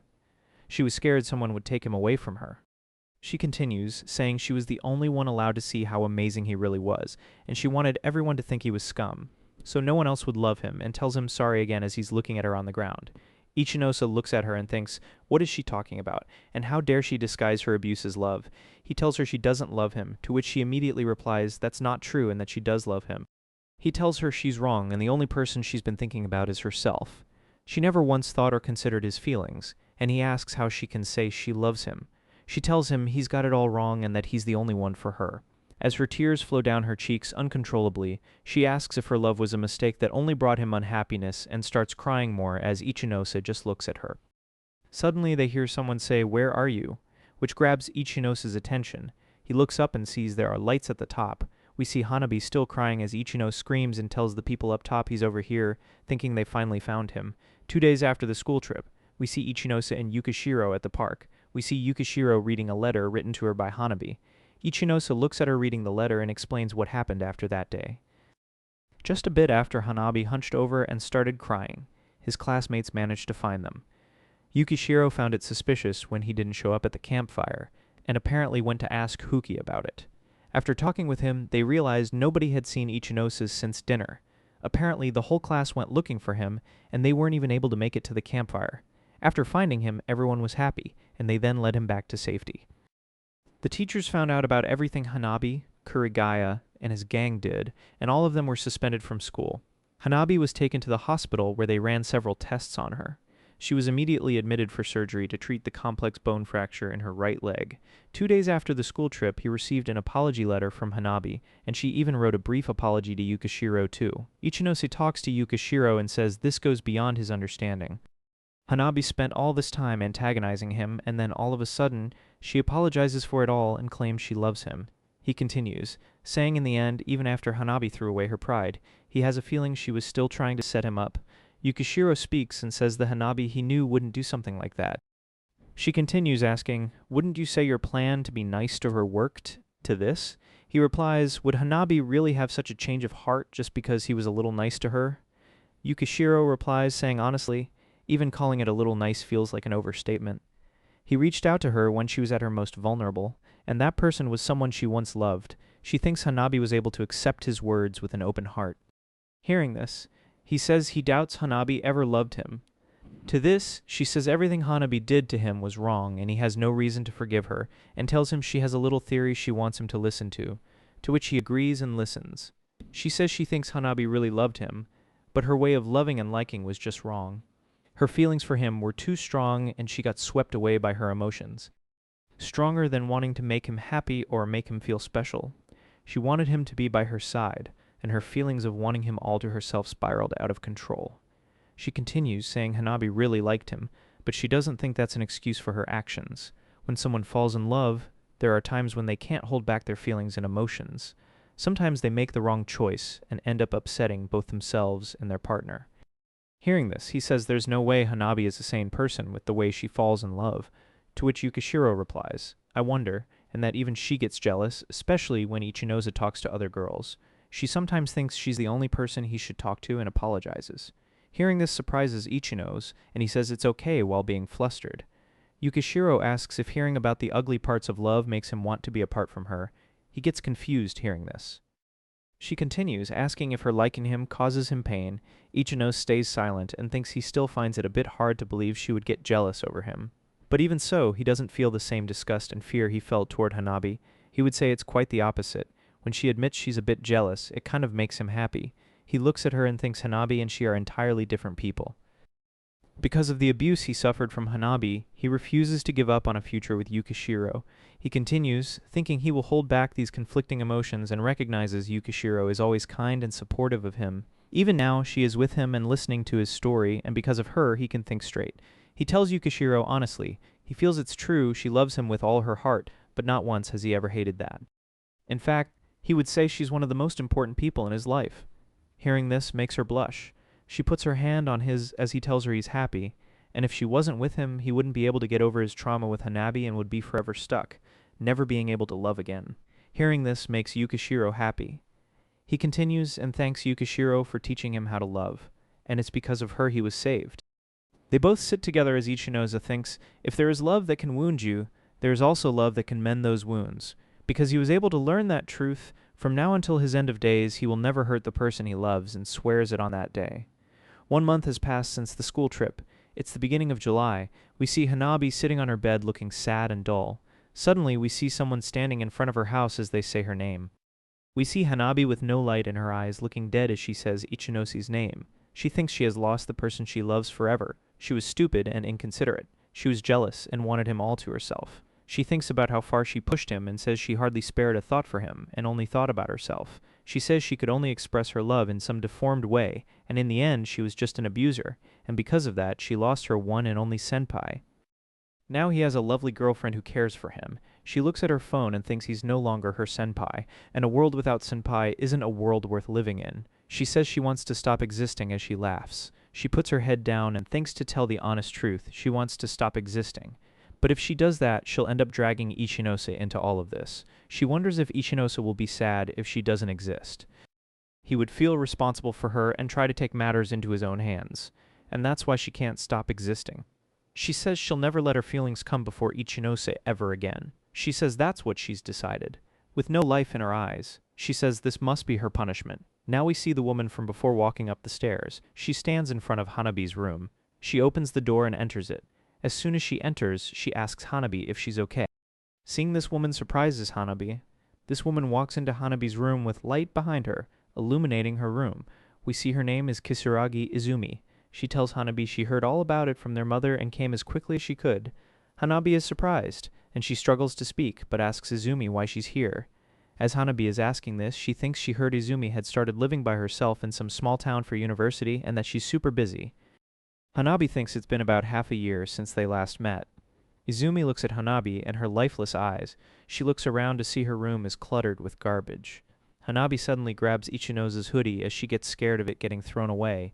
The sister looks at this, smiles, and heads into her room. She opens the curtains and lets the sunlight into the room. As Hanabi is blinded by this light, her sister asks if they should let some air in, clean up all the mess, and have a little chat. The sister looks at Hanabi's uniform and says she wants her to tell her everything that's been going on. She looks outside and tells her to say what's broken her heart, and then they can work together to figure out where to go from there. She smiles brightly at Hanabi and tells her they'll work together. Hanabi looks at her and thinks she can't hide anything from her and that she will piece together all of her sins. One day after school, nearing summer break, we see Ichinose looking at his phone. Suddenly, he gets a notification. We see it's from Yukishiro. She apologizes for making him wait and says she just finished cleaning up the classroom and will quickly write up tomorrow's schedule and be on the way. He replies, telling her not to worry, and she doesn't have to rush. She replies back, thanking him, but saying she wants to hurry up and see him with a blushing rabbit emoji. Ichinose explains that ever since their feelings connected, Yukishiro has been pretty honest and straightforward about her feelings toward him. As he's texting her, he thinks he can't be the only one receiving love and that he has to give a bit himself. As Ichinose is thinking this and getting flustered, someone suddenly says, "What do we have here?" Is a good-looking guy still good-looking even if he's smiling creepily to himself? We see it's Huki. Huki tells Ichinose he and Yukishiro are like two peas in a pod. He asks if he's waiting for Yukishiro, to which Ichinose replies they're both working at a cafe starting today. We see the past where Yukishiro asks Ichinose if he wants to work a part-time job with her during the summer. He explains Yukishiro invited him about a week ago. He didn't really have any plans for summer, so he thought, why not? Huki suddenly says he has something he wanted to ask him. He asks Ichinose if he and Yukishiro are going out. Hearing this confuses Ichinose. Huki tells him he and Yukishiro aren't exactly the type to just tell everyone they're going out, so he wasn't sure if he was going to tell anyone about it, so he thought he would just straight up ask him. Ichinose replies and apologizes to Huki, asking if it's okay with him if he gets back to him after checking with Yukishiro. He continues saying he's not really sure what kind of relationship they have yet. Hearing this shocks Huki, who grabs Ichinose and screams at him, Don't tell me you haven't even asked her out yet and are just hanging out together, and she isn't even angry with you. Huki gets disappointed and says, honestly man, you're really something else. You've broken the sacred law of man. Hearing this worries Ichinose as he asks, you really think so? He replies saying he actually thought Ichinose really liked Yukishiro and asks if this whole thing is just one-sided from her. He continues asking if he doesn't even see Yukishiro as a romantic partner at all. Ichinose gets flustered and says Yukishiro is an incredibly charming and attractive woman. After hearing Ichinose, he asks, why aren't they dating yet? If that's the case, Ichinose blushes and says he never really thought about dating Yukishiro. He's happy just being by the side of the person he loves. He doesn't know how to put it. He's just happy. Hearing this makes Huki surprised. He gets annoyed and tells Ichinose she isn't some sort of idol or anything like that. To this, Ichinose replies that just thinking about Yukishiro actually wanting to date him, wouldn't that be just a little too presumptuous? He gets confused and angry after hearing this. He says, too presumptuous? What makes you think that? Ichinose hesitates and thinks about his past when he was dating Hanabi. We see Hanabi telling Ichinose there's no one else in this world who would go out with him. If he thinks about it, who would want to date someone as worthless as him? She turns around and tells him dating him is kind of like carrying around some pet that gets in the way of everything you do and tells him to remember what she just said. Suddenly, she gets close to him and asks if he was thinking about getting a part-time job. She continues, asking why he would want to work when he always manages to scrape by using his allowance. She tells him it's obvious he has some ulterior motives. She continues, saying, let me guess. You want to meet girls from other schools or even some college girls, using the part-time job to get close to them. She tells him if he weren't thinking about something like that, there would be no reason for him to be looking for a job, and asks if he has some ulterior motives. She keeps yapping, saying no one else except her would even entertain the thought of speaking with him. Yet he wants to go out and talk to new people. He would cause way too much trouble for everyone else. She tells him wanting a part-time job is just a nuisance and he'd be better off dead, tossing her empty drink at him like he's a trash can. She gets angry and tells him that's why he can't get a part-time job ever. Now in the present, we see Ichinose think he knows he really shouldn't take all of Hanabi's abuse to heart. He'll just feel trapped and won't be able to live any sort of normal life. He understands this in his head, but is still worried. He tells Huki it's probably because of everything that happened with Hanabi. Hearing this makes him worried. Now we see Ichinose explain that after the whole school trip commotion ended, he told Huki all about the abusive relationship he had with Hanabi, and he's the only person he's opened up to except for Yukishiro. Ichinose tells him he wishes he could change his way of thinking right now, but Huki stops him and says he knows, and that everything he's experienced is practically trauma at this point. Huki grabs Ichinose's shoulder and tells him time heals all wounds. This makes Ichinose think. Huki continues, saying given the circumstances, he's sure Yukishiro understands and will wait for him. Ichinose thinks in the end, if he just prioritizes his own feelings. That's being pretty unfair to Yukishiro. He asks Huki if he thinks Yukishiro actually wants to go out with him. He reassures him, telling him he doesn't have to be a genius to realize, and tells Ichinose Yukishiro obviously likes him a lot, and if she has such strong feelings for him, it's only natural she'd want to date him. Hearing this makes Ichinose blush. Huki continues, saying if they start dating, there's always a chance of being dumped or cheated on, but when they compare that to not being in a relationship, when they're with someone, they get an overwhelming sense of security. He continues, saying dating in the first place shows they're willing to take responsibility for their partner. Hearing this makes Ichinose think he loves Yukishiro and knows she feels the same way about him, but he hasn't even made an effort to try and make anything official, and thinks that to Yukishiro he must look incredibly irresponsible. Yukishiro and Ichinose have only ever held hands so far, but it's not really about that. He thinks he loves Yukishiro, so if he's able to take responsibility for her in some kind of way, he'll gladly do it, even if he's unsure whether she will accept him or not. Ichinose finally decides and thanks Huki, telling him he's come to his senses and he's going to do it. Hearing this makes Huki happy as he cheers for Ichinose.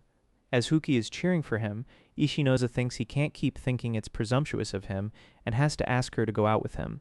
We see Huki tell Ichinose that Yukishiro really does like him, and he already knows that. So if he truly cares about Yukishiro, he should speak to her properly and ask how she would feel being in a relationship with him. Huki clenches his fist and says not being open or saying enough and making their partner anxious is one of the reasons he was cheated on. With a sad look on his face, he says he just didn't want Ichinose to make the same mistake he did. Huki cheers up and pats Ichinose's back, saying that's enough of his sad story, and anyway, he just really wanted to see things work out with him and Yukishiro, as Huki is saying that he goes silent. Seeing him silent makes Ichinose question him. Ichinose then sees Huki is looking somewhere, so he looks in the same direction and sees a girl. Now we see the girl blush and twirl her hair. She turns toward them and calls out to Huhuki. Seeing her leaves Huhuki devastated. He looks at her and says, Ayana. We see Ichinose look at her and think this was the ex-girlfriend who dumped Huhuki and then moved straight on to Kuragaya. The girl glances at Ichinose and suddenly tells Huhuki it's been a while and asks how he is. Huki stays silent and looks confused and sad. The girl goes on, asking if he's angry with her because she did something really stupid. Ichinose looks at Huhuki clenching his fist as she goes on, saying she's regretted what she did. She puts her hand on his chest and tells him she's sorry. She gets close to him and asks if they could try one more time and would he give her one more chance. Hearing this confuses and surprises Huki. Ichinose also hears this and looks dumbfounded, thinking, wow, just announcing out of the blue she wants to get back together. Ichinose continues, thinking Huki always says stuff like, I'm over her, when it comes up in conversation, but maybe he does still have some lingering feelings for her.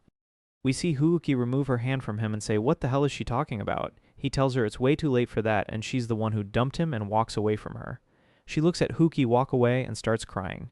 Suddenly she calls out to Ichinose, which surprises him. She turns around with tears in her eyes and asks if he thinks Huki really hates her that much. As she's crying, Ichinose thinks, how did she know his name? She continues, saying she never thought he would be so cold with her, and she really didn't mean to make him that angry with her. As she sobs, Ichinose looks at her crying and thinks she totally destroyed Huki's heart, but now she's saying this. He tells her she's the one who dumped Huki only to start dating another guy. He thinks as soon as she said she wanted to get back together with him, he knew something was off. It's probably best not to get involved at all. With Ayana, Ichinose walks past her, but she suddenly grabs his shirt and then grabs his arm. Ayana tells Ichinose to wait and that she doesn't want to be alone right now with tears in her eyes. She tells him she's really hurting and asks if he can please stay with her for just a little while. Ichinose looks at her hand and thinks, even though their personalities are different, Ayana gives off the same exact vibe as Hanabi. He gets the sense she's a terrible woman he really shouldn't get involved with. He tells her to please let go of him. Hearing this confuses her, and she asks, but why? Ichinose sighs and says he really doesn't think she should be doing things like this. In this day and age, even if it's a woman touching a man and he doesn't want it, it's still considered sexual harassment. Hearing this shocks her. She asks if this means when she touches him, he's saying it's harassment. To which he replies and says yes. Hearing him say yes shocks her. She starts screaming, saying that's impossible, and says she's pretty and asks, am I not? Ichinose calmly tells her beauty is in the eye of the beholder and everyone is different. He thinks her looks are pretty average, but her looks really don't matter to him, but her actions are disgusting. He really doesn't want to be touched by her. He continues, saying immediately after she said she wants to get back with Huki, she turned to another man for comfort and calls her hopeless. Ichinose turns away as we see Ayana gets frustrated and starts grinding her teeth. She suddenly screams that cute girls can get away with anything, to which he calmly replies, yeah, I guess you're just not cute enough to get away with anything. Hearing him say this absolutely destroys her. Ichinose walks away as she stands there speechless. Now we see Ichinose open the class door and is suddenly met by Yukishiro. Seeing him suddenly surprises her and makes her blush. He apologizes to her, telling her he didn't mean to give her a fright. She tells him it's okay and apologizes to him. She tells him she was held up for a while doing class duties and must have kept him waiting for a while. He replies, saying that's actually not the case, because he was waiting at the entrance with Huki and then bumped into his ex-girlfriend, but it would have been pretty awkward being alone with her, so he came back to the classroom. Now we see Yukishiro say, I see, so that's what happened.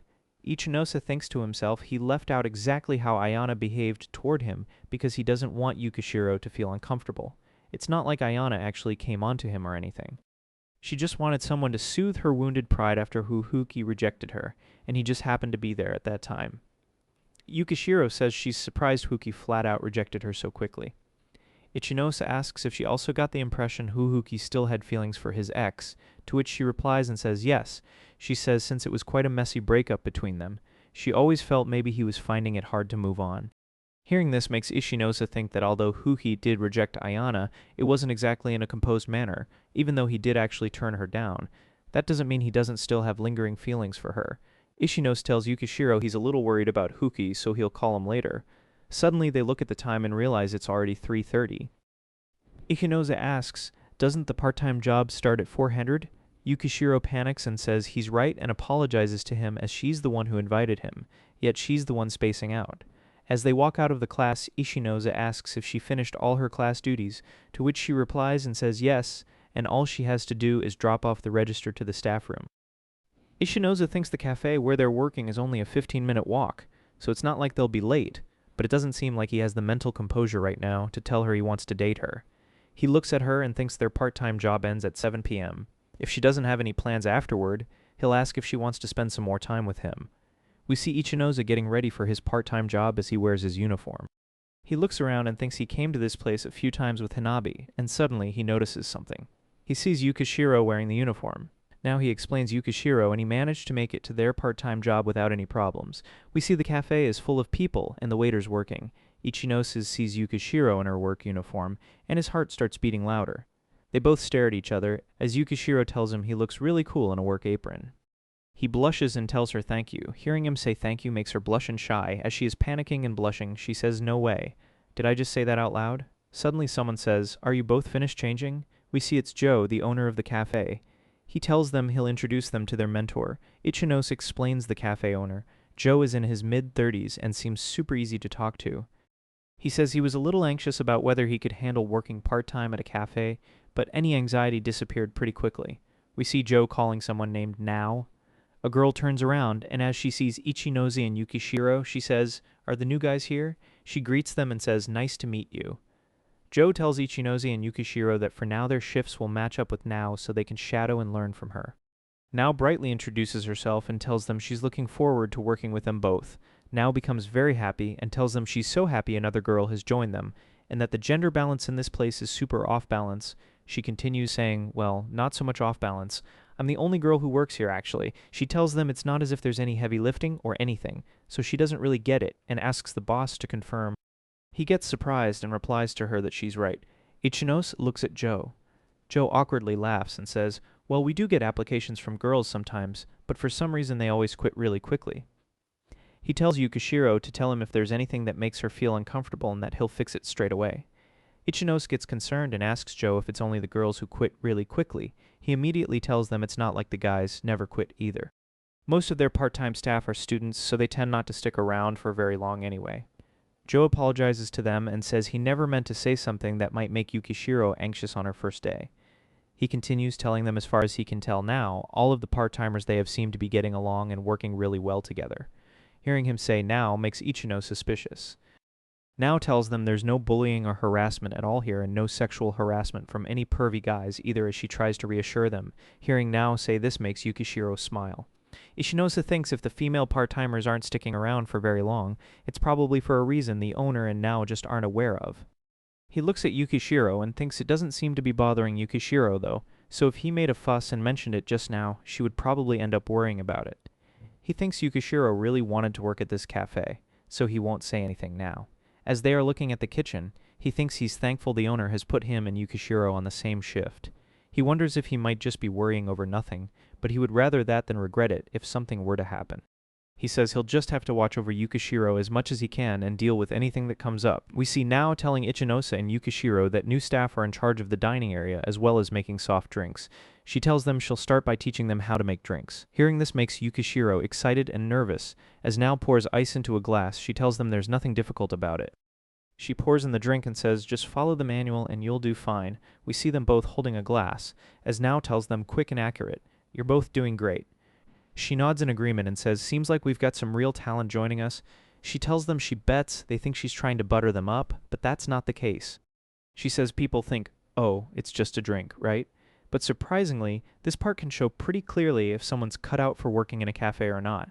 She continues, saying some people are quick but sloppy and careless with the syrups, while others are overly cautious and take ages to make a drink. On really busy days, they have to be mindful of the customer's feelings. In other words, fast and careful, so anyone who's careless and laid back, this isn't the job for them. She smiles and tells them they are super skilled and considerate, and she thinks they both will do really well here as they're definitely suited to cafe work. Hearing this makes Yukishiro say thank you. She laughs and tells Yukishiro there's no need to be so formal with her. She asks if they're in second year of high school and that they're all the same age. She just happens to know the job pretty well, which is why she's showing them the ropes. She winks at them and says it would be better if they thought of her as just a regular colleague. She asks if she can call them by their first names and that they can call her Tsubasa too. Ichinosa thinks he doesn't mind being called by his first name, but calling someone else by theirs is a little weird. Even with Yukishiro, he's been using honorifics with her since middle school. He suddenly thinks Hanabi was the only girl he ever called by her first name. now suddenly tells them they should move on to the dining hall work. Now, as Yukishiro and Now are talking, Ishinosa thinks before they could even answer her question about names, she flew into another topic. He thinks Now seems like the go-at-her-own-pace type. Ishinosa observes them talking to each other about the work. After showing them everything, Now tells them she thinks it's time for them to start serving some customers. We see Now telling Yukishiro to take a dish to table 3 and Ichinosa to take an order from the person who just arrived. Yukishiro serves the dish and sees the customers happy. Seeing them happy makes her happy. Now we see the staff say thanks for your hard work as their shift ends. As Yukishiro and Ichinosa exit the cafe, Now sees them and tells them great job today and that she's done for the day too, so they should head home. As the 3 of them walk together, Ichinosa sees the girls talking and thinks confessing to Yukishiro isn't happening today either. Now asks Yukishiro if working at their cafe isn't all bad, right? She says she was saying some weird stuff before her shift started, so she was worried they both might just want to quit. Yukishiro slowly speaks up and tells her it seems really easy to work there because Now and everyone else seem very kind. Now cheerfully says, "Geez, will you just call me Tsubasa already?" Enough with the polite speech. Come on, give it a try. Hearing her say this and get so close surprises Yukishiro, Yukishiro slowly says, "Tsubasa-chan." Now replies, telling her she's not the type to be called Chan, but B+ for effort. Yukishiro blushes. Now sees this and tells her face has gone beet red, and they both laugh together as they're both talking in the train. Ichinosa thinks it's amazing how easily Now talks to people she just met. He gets that as their part-time job mentor, she's trying to get close to them. However, if that were him, he wouldn't be able to do it. Now asks if Yukishiro is getting off first as she's at her stop. As Yukishiro is exiting, Now tells her she did good today, and they'll see each other in the next shift. Ichinosa also tells her she did great and asks her to text him when she gets home. Yukishiro waves bye at him as she goes. Now asks Ichinosa where he's getting off. He replies and says at Asahi Town. She tells him they still have 15 minutes until his stop, so they should grab a seat. As she looks at an empty seat, she gently pulls his arm and says, "Come on, let's go." Her suddenly grabbing his hand surprises Ichinosa. She sits down and tells Ichinosa to sit next to her. As he sits down, he thinks, maybe it's just my imagination, and looks at her. As she looks at him, a sense of discomfort faintly stirs within Ichinosa. Now we see Now tell Ichinosa she nearly died and can't believe she gave him the wrong table number to take that food too. She rubs her arm on his arm and says she's glad he caught her mistake before going to the table. Ichinosa looks at her and then tells her it's no big deal. He only happened to notice because it was him who took their order in the first place. If anyone else had taken their order, he probably would have been none the wiser. As Ichinosa is saying this, she moves closer to him. She smiles and says, "There you go again, being all modest and stuff. The fact you managed to pick something like that up on your very first day is amazing. You're going to be a huge help. I can already tell." She moves in closer to him as she says this. Ichinosa looks at her again as she laughs and thinks she really doesn't seem shy around people. So maybe Now is just the type who gets really friendly with people pretty quickly. She puts her hand on his shoulder. This makes Ichinosa go silent. He thinks if she really were the type to subconsciously get touchy-feely with people like that, surely she would have been with Yukishiro too, right? He thinks he was watching Now and Yukishiro all day, and nothing like that ever happened. Actually, up until they were alone on the train, Now hadn't even touched him once. Ichinosa stays silent as he thinks about all this. Suddenly, Now calls Ichinosa, which startles him. She asks what's up and that he looks like he's spacing out. Ichinosa continues to think that every time Now touches his arm or leg or presses herself up against him, he knows what it is. That feeling he's been getting in the back of his mind, he's really uncomfortable from her behavior. He thinks Ayana and Now, it's almost as if they think there's no way any man would hate being touched by them. They're both the type who are totally convinced of it. Ichinosa speaks and apologizes to Now, telling her he really doesn't like being touched all the time and asks her to move her hand off him.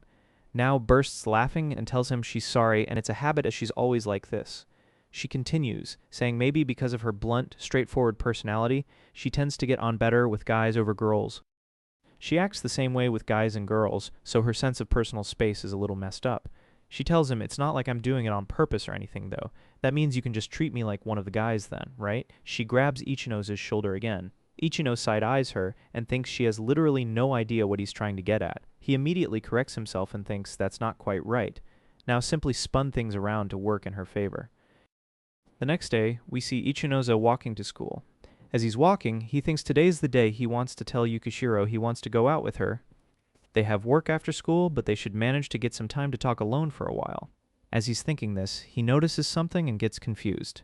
We see it's Huhuki and his ex wrapped around his arm.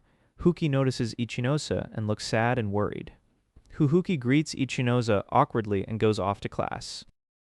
Ichinose is dumbfounded by this and looks at Ayana as she's still wrapped around Huki's arm. She smiles at Ichinose, seeing all this early in the morning, confuses Ichinose, and he wonders why their relationship is completely different from yesterday.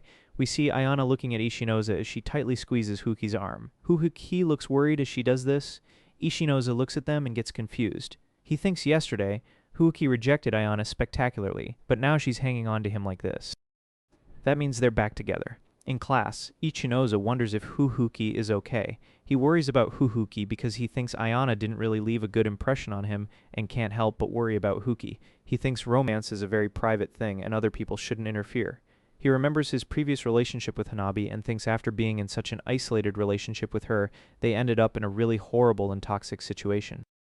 Ichinose doesn't know if he should step back and just keep an eye on things is the right thing to do or not. He thinks he tried to call Huki last night, but he didn't answer and wonders if he was just busy. Ichinose looks at Huki and sees he's a bit tense. He thinks he should at least try talking to him. As the bell rings, class ends. Ichinose looks at Huki's seat to go talk to him, but sees he's not there. Ichinose goes and asks Minaguchi about where Huki is. She tells him he took off as soon as class ended. She laughs and says he's a typical track guy, seeing how fast he ran. Ichinose looks disappointed as he couldn't talk to Huki and the break is already over. After the next class is done, we see Huki bolt out before Ichinose could even go near him. After lunch break is done, regular classes start. As the class is going on, Ichinose looks at Huki and wonders if there's something so urgent he needs to do, or is he just avoiding him. He thinks he'll only find out his true intentions if he asks him. The only time to catch him will be after classes end today, and it will need to be before he goes off to track club. As soon as the bell rings and class ends, Huki immediately gets up and bolts with his bag. Ichinose tells him to wait, but he doesn't stop. Ichinose chases him and tells him they need to talk, but Huki suddenly starts screaming and running faster. Seeing him do this makes Ichinose's suspicion turn into certainty. As he's chasing him, he thinks there's no point in chasing him and suddenly overtakes him and stands in front of him. He sees Huki is all out of breath. Huki keeps huffing and tells him he's a speed monster as always. Ichinose looks at him and asks if he ran out of energy due to his lack of sleep. Huki averts his gaze from Ichinose's. Ichinose asks if Ayana is the reason for his lack of sleep, and if both of them decided to get back together. Huki tells him he didn't want Ichinose to get involved in this. Hearing this confuses Ichinose. Huki looks sad as he says he knows Ayana is the worst kind of woman. But still, he stops and says, "You must think I'm pretty stupid, right?" Ichinose tries to reassure him he wasn't thinking anything of that sort. But Huki doesn't hear him out and starts crying as he says he gets it and knows that more than anyone else. Huki says Ayana already dumped him and was with another guy and asks Ichinose, "You're probably wondering if I've got any pride."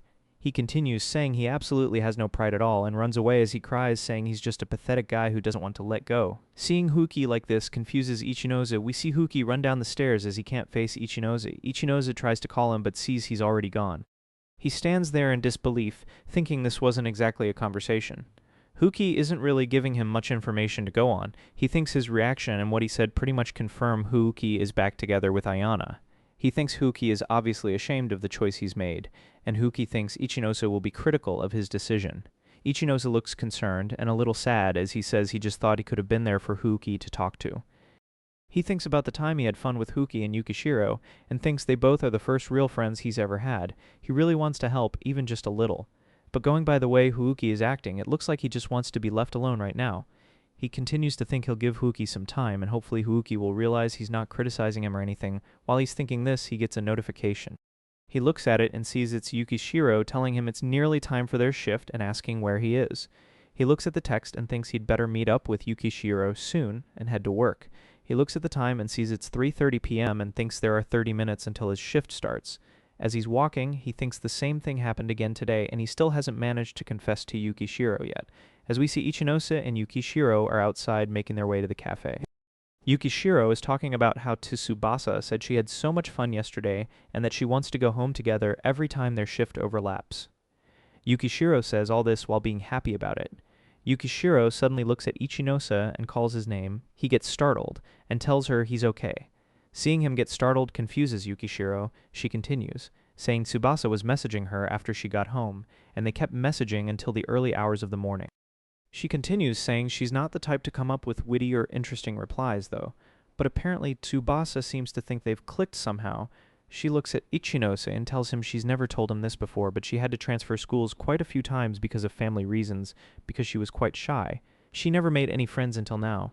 Ichinose looks at her as she speaks. She holds her hands and squeezes them as she says she was really hoping Tsubasa and she would become good friends. Ichinose looks at Yukishiro as she seems nervous about making friends. She also looks back at him. They both look at each other. Seeing Ichinose face to face makes Yukishiro blush and turn away. He looks at her blushing and thinks he really wants Yukishiro to become his girlfriend. As it looks like he's about to say something to her, suddenly they see Tsubasa waving and greeting them both. They both get surprised hearing her as the three walk toward the cafe. Ichinose thinks this might be the first time Yukishiro's ever had a female friend.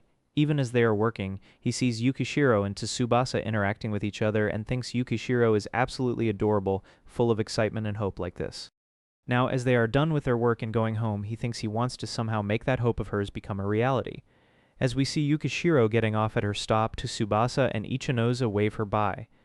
The second Yukishiro leaves and the doors to the train close, we see Tsubasa's arm touching Ichinose's. He looks clearly uncomfortable. He tells her he mentioned it before, that he's not comfortable being touched and has asked her to stop before. She laughs at it and tells him to just not think of her as a girl. Then, while she smiles, Ichinose recalls last time and thinks because of what happened yesterday, he thought standing would be better than sitting, but that didn't make one bit of difference. As he's thinking this, we see Tsubasa clinging onto Ichinose's arm and telling him she can't reach the handrail from where she's standing, so she'll just hang on to him instead. She squeezes his arm onto her chest. Ichinose gets more uncomfortable and moves away as he tells her they can swap places so she can be closer to the handrail and she can grab that instead.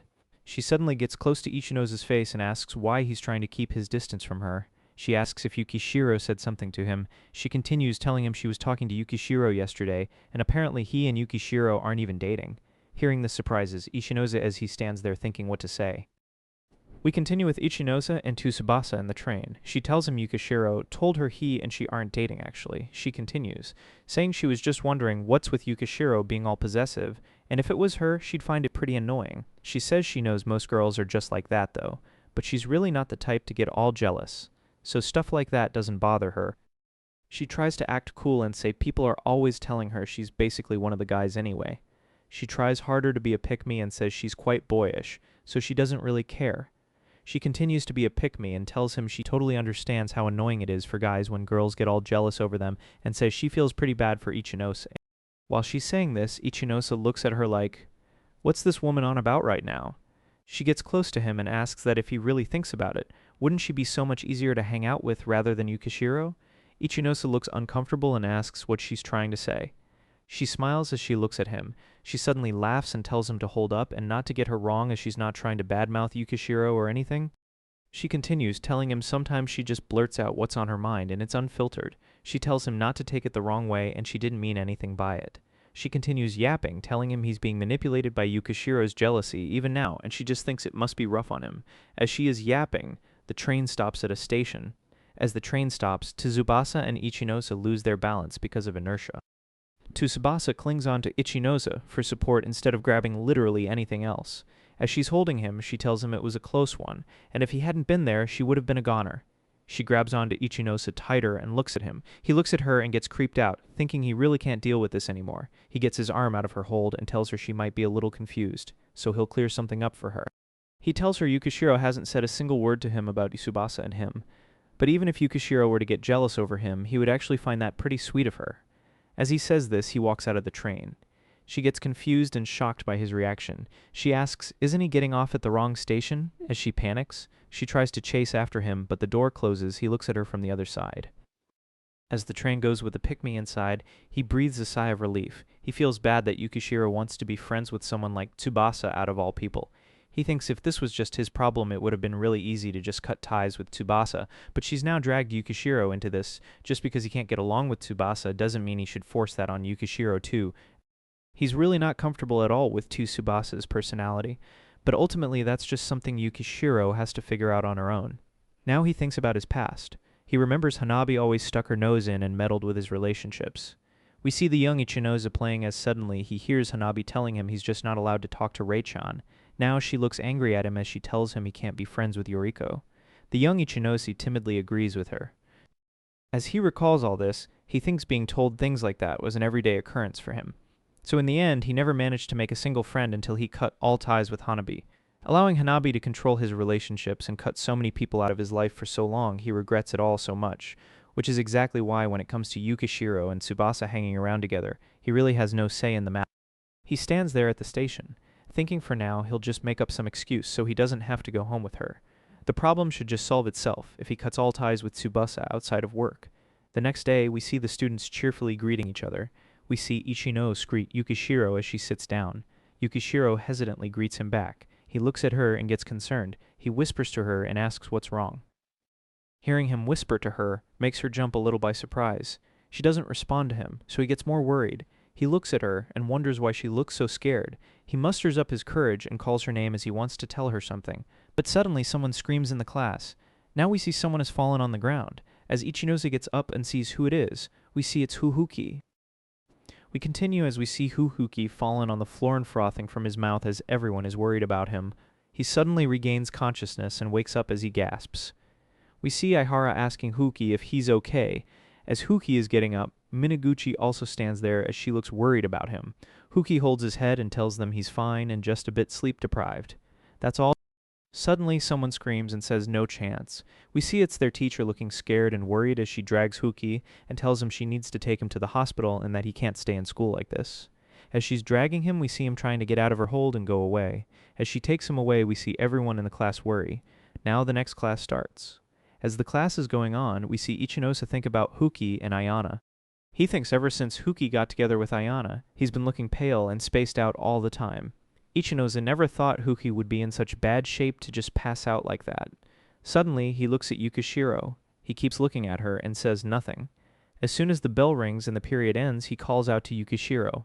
He wants to continue about what they were talking about in the morning and ask what was wrong with her and if something happened. She panics and tells him nothing happened. She continues, telling him she's sorry and that it was nothing, so he doesn't need to worry about it. She hesitantly tells him she thinks she had a nightmare and just got all caught up in her emotions. That's all. Hearing this worries Ichinose a little as she's panicking. They both keep staring at each other. Ichinose notices she's tense and worried about something. He looks at her tense and thinks maybe he shouldn't keep pushing her right now. She speaks and says she hopes Huki is okay and that she's kind of worried about him.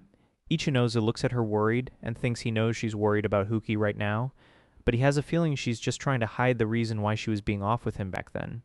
He thinks she's also avoiding him like how Huki has been avoiding him and that Yukishiro seems so distant right now. He thinks leaving things alone is what led to the commotion this morning and that this is really awkward when the other person clearly just wants to be left alone. What is he supposed to do? As he keeps his books, he thinks he's not got enough experience in these sorts of situations to know what to do. He remembers spending time with Huki and Yukishiro and thinks the worst part is the people he would normally talk to and get advice from at a time like this are Huki and Yukishiro. He thinks there's no way he can tell Yukishiro he wants to date her with how things are right now. Now we see lunch break has started and all the students are going to have lunch. As we see the other students talking about what they want to eat today, we see Ichinose sitting alone and sighing as he worries. He thinks he doesn't know what to do, no matter how much he sits here thinking about it. He just ends up going around in circles.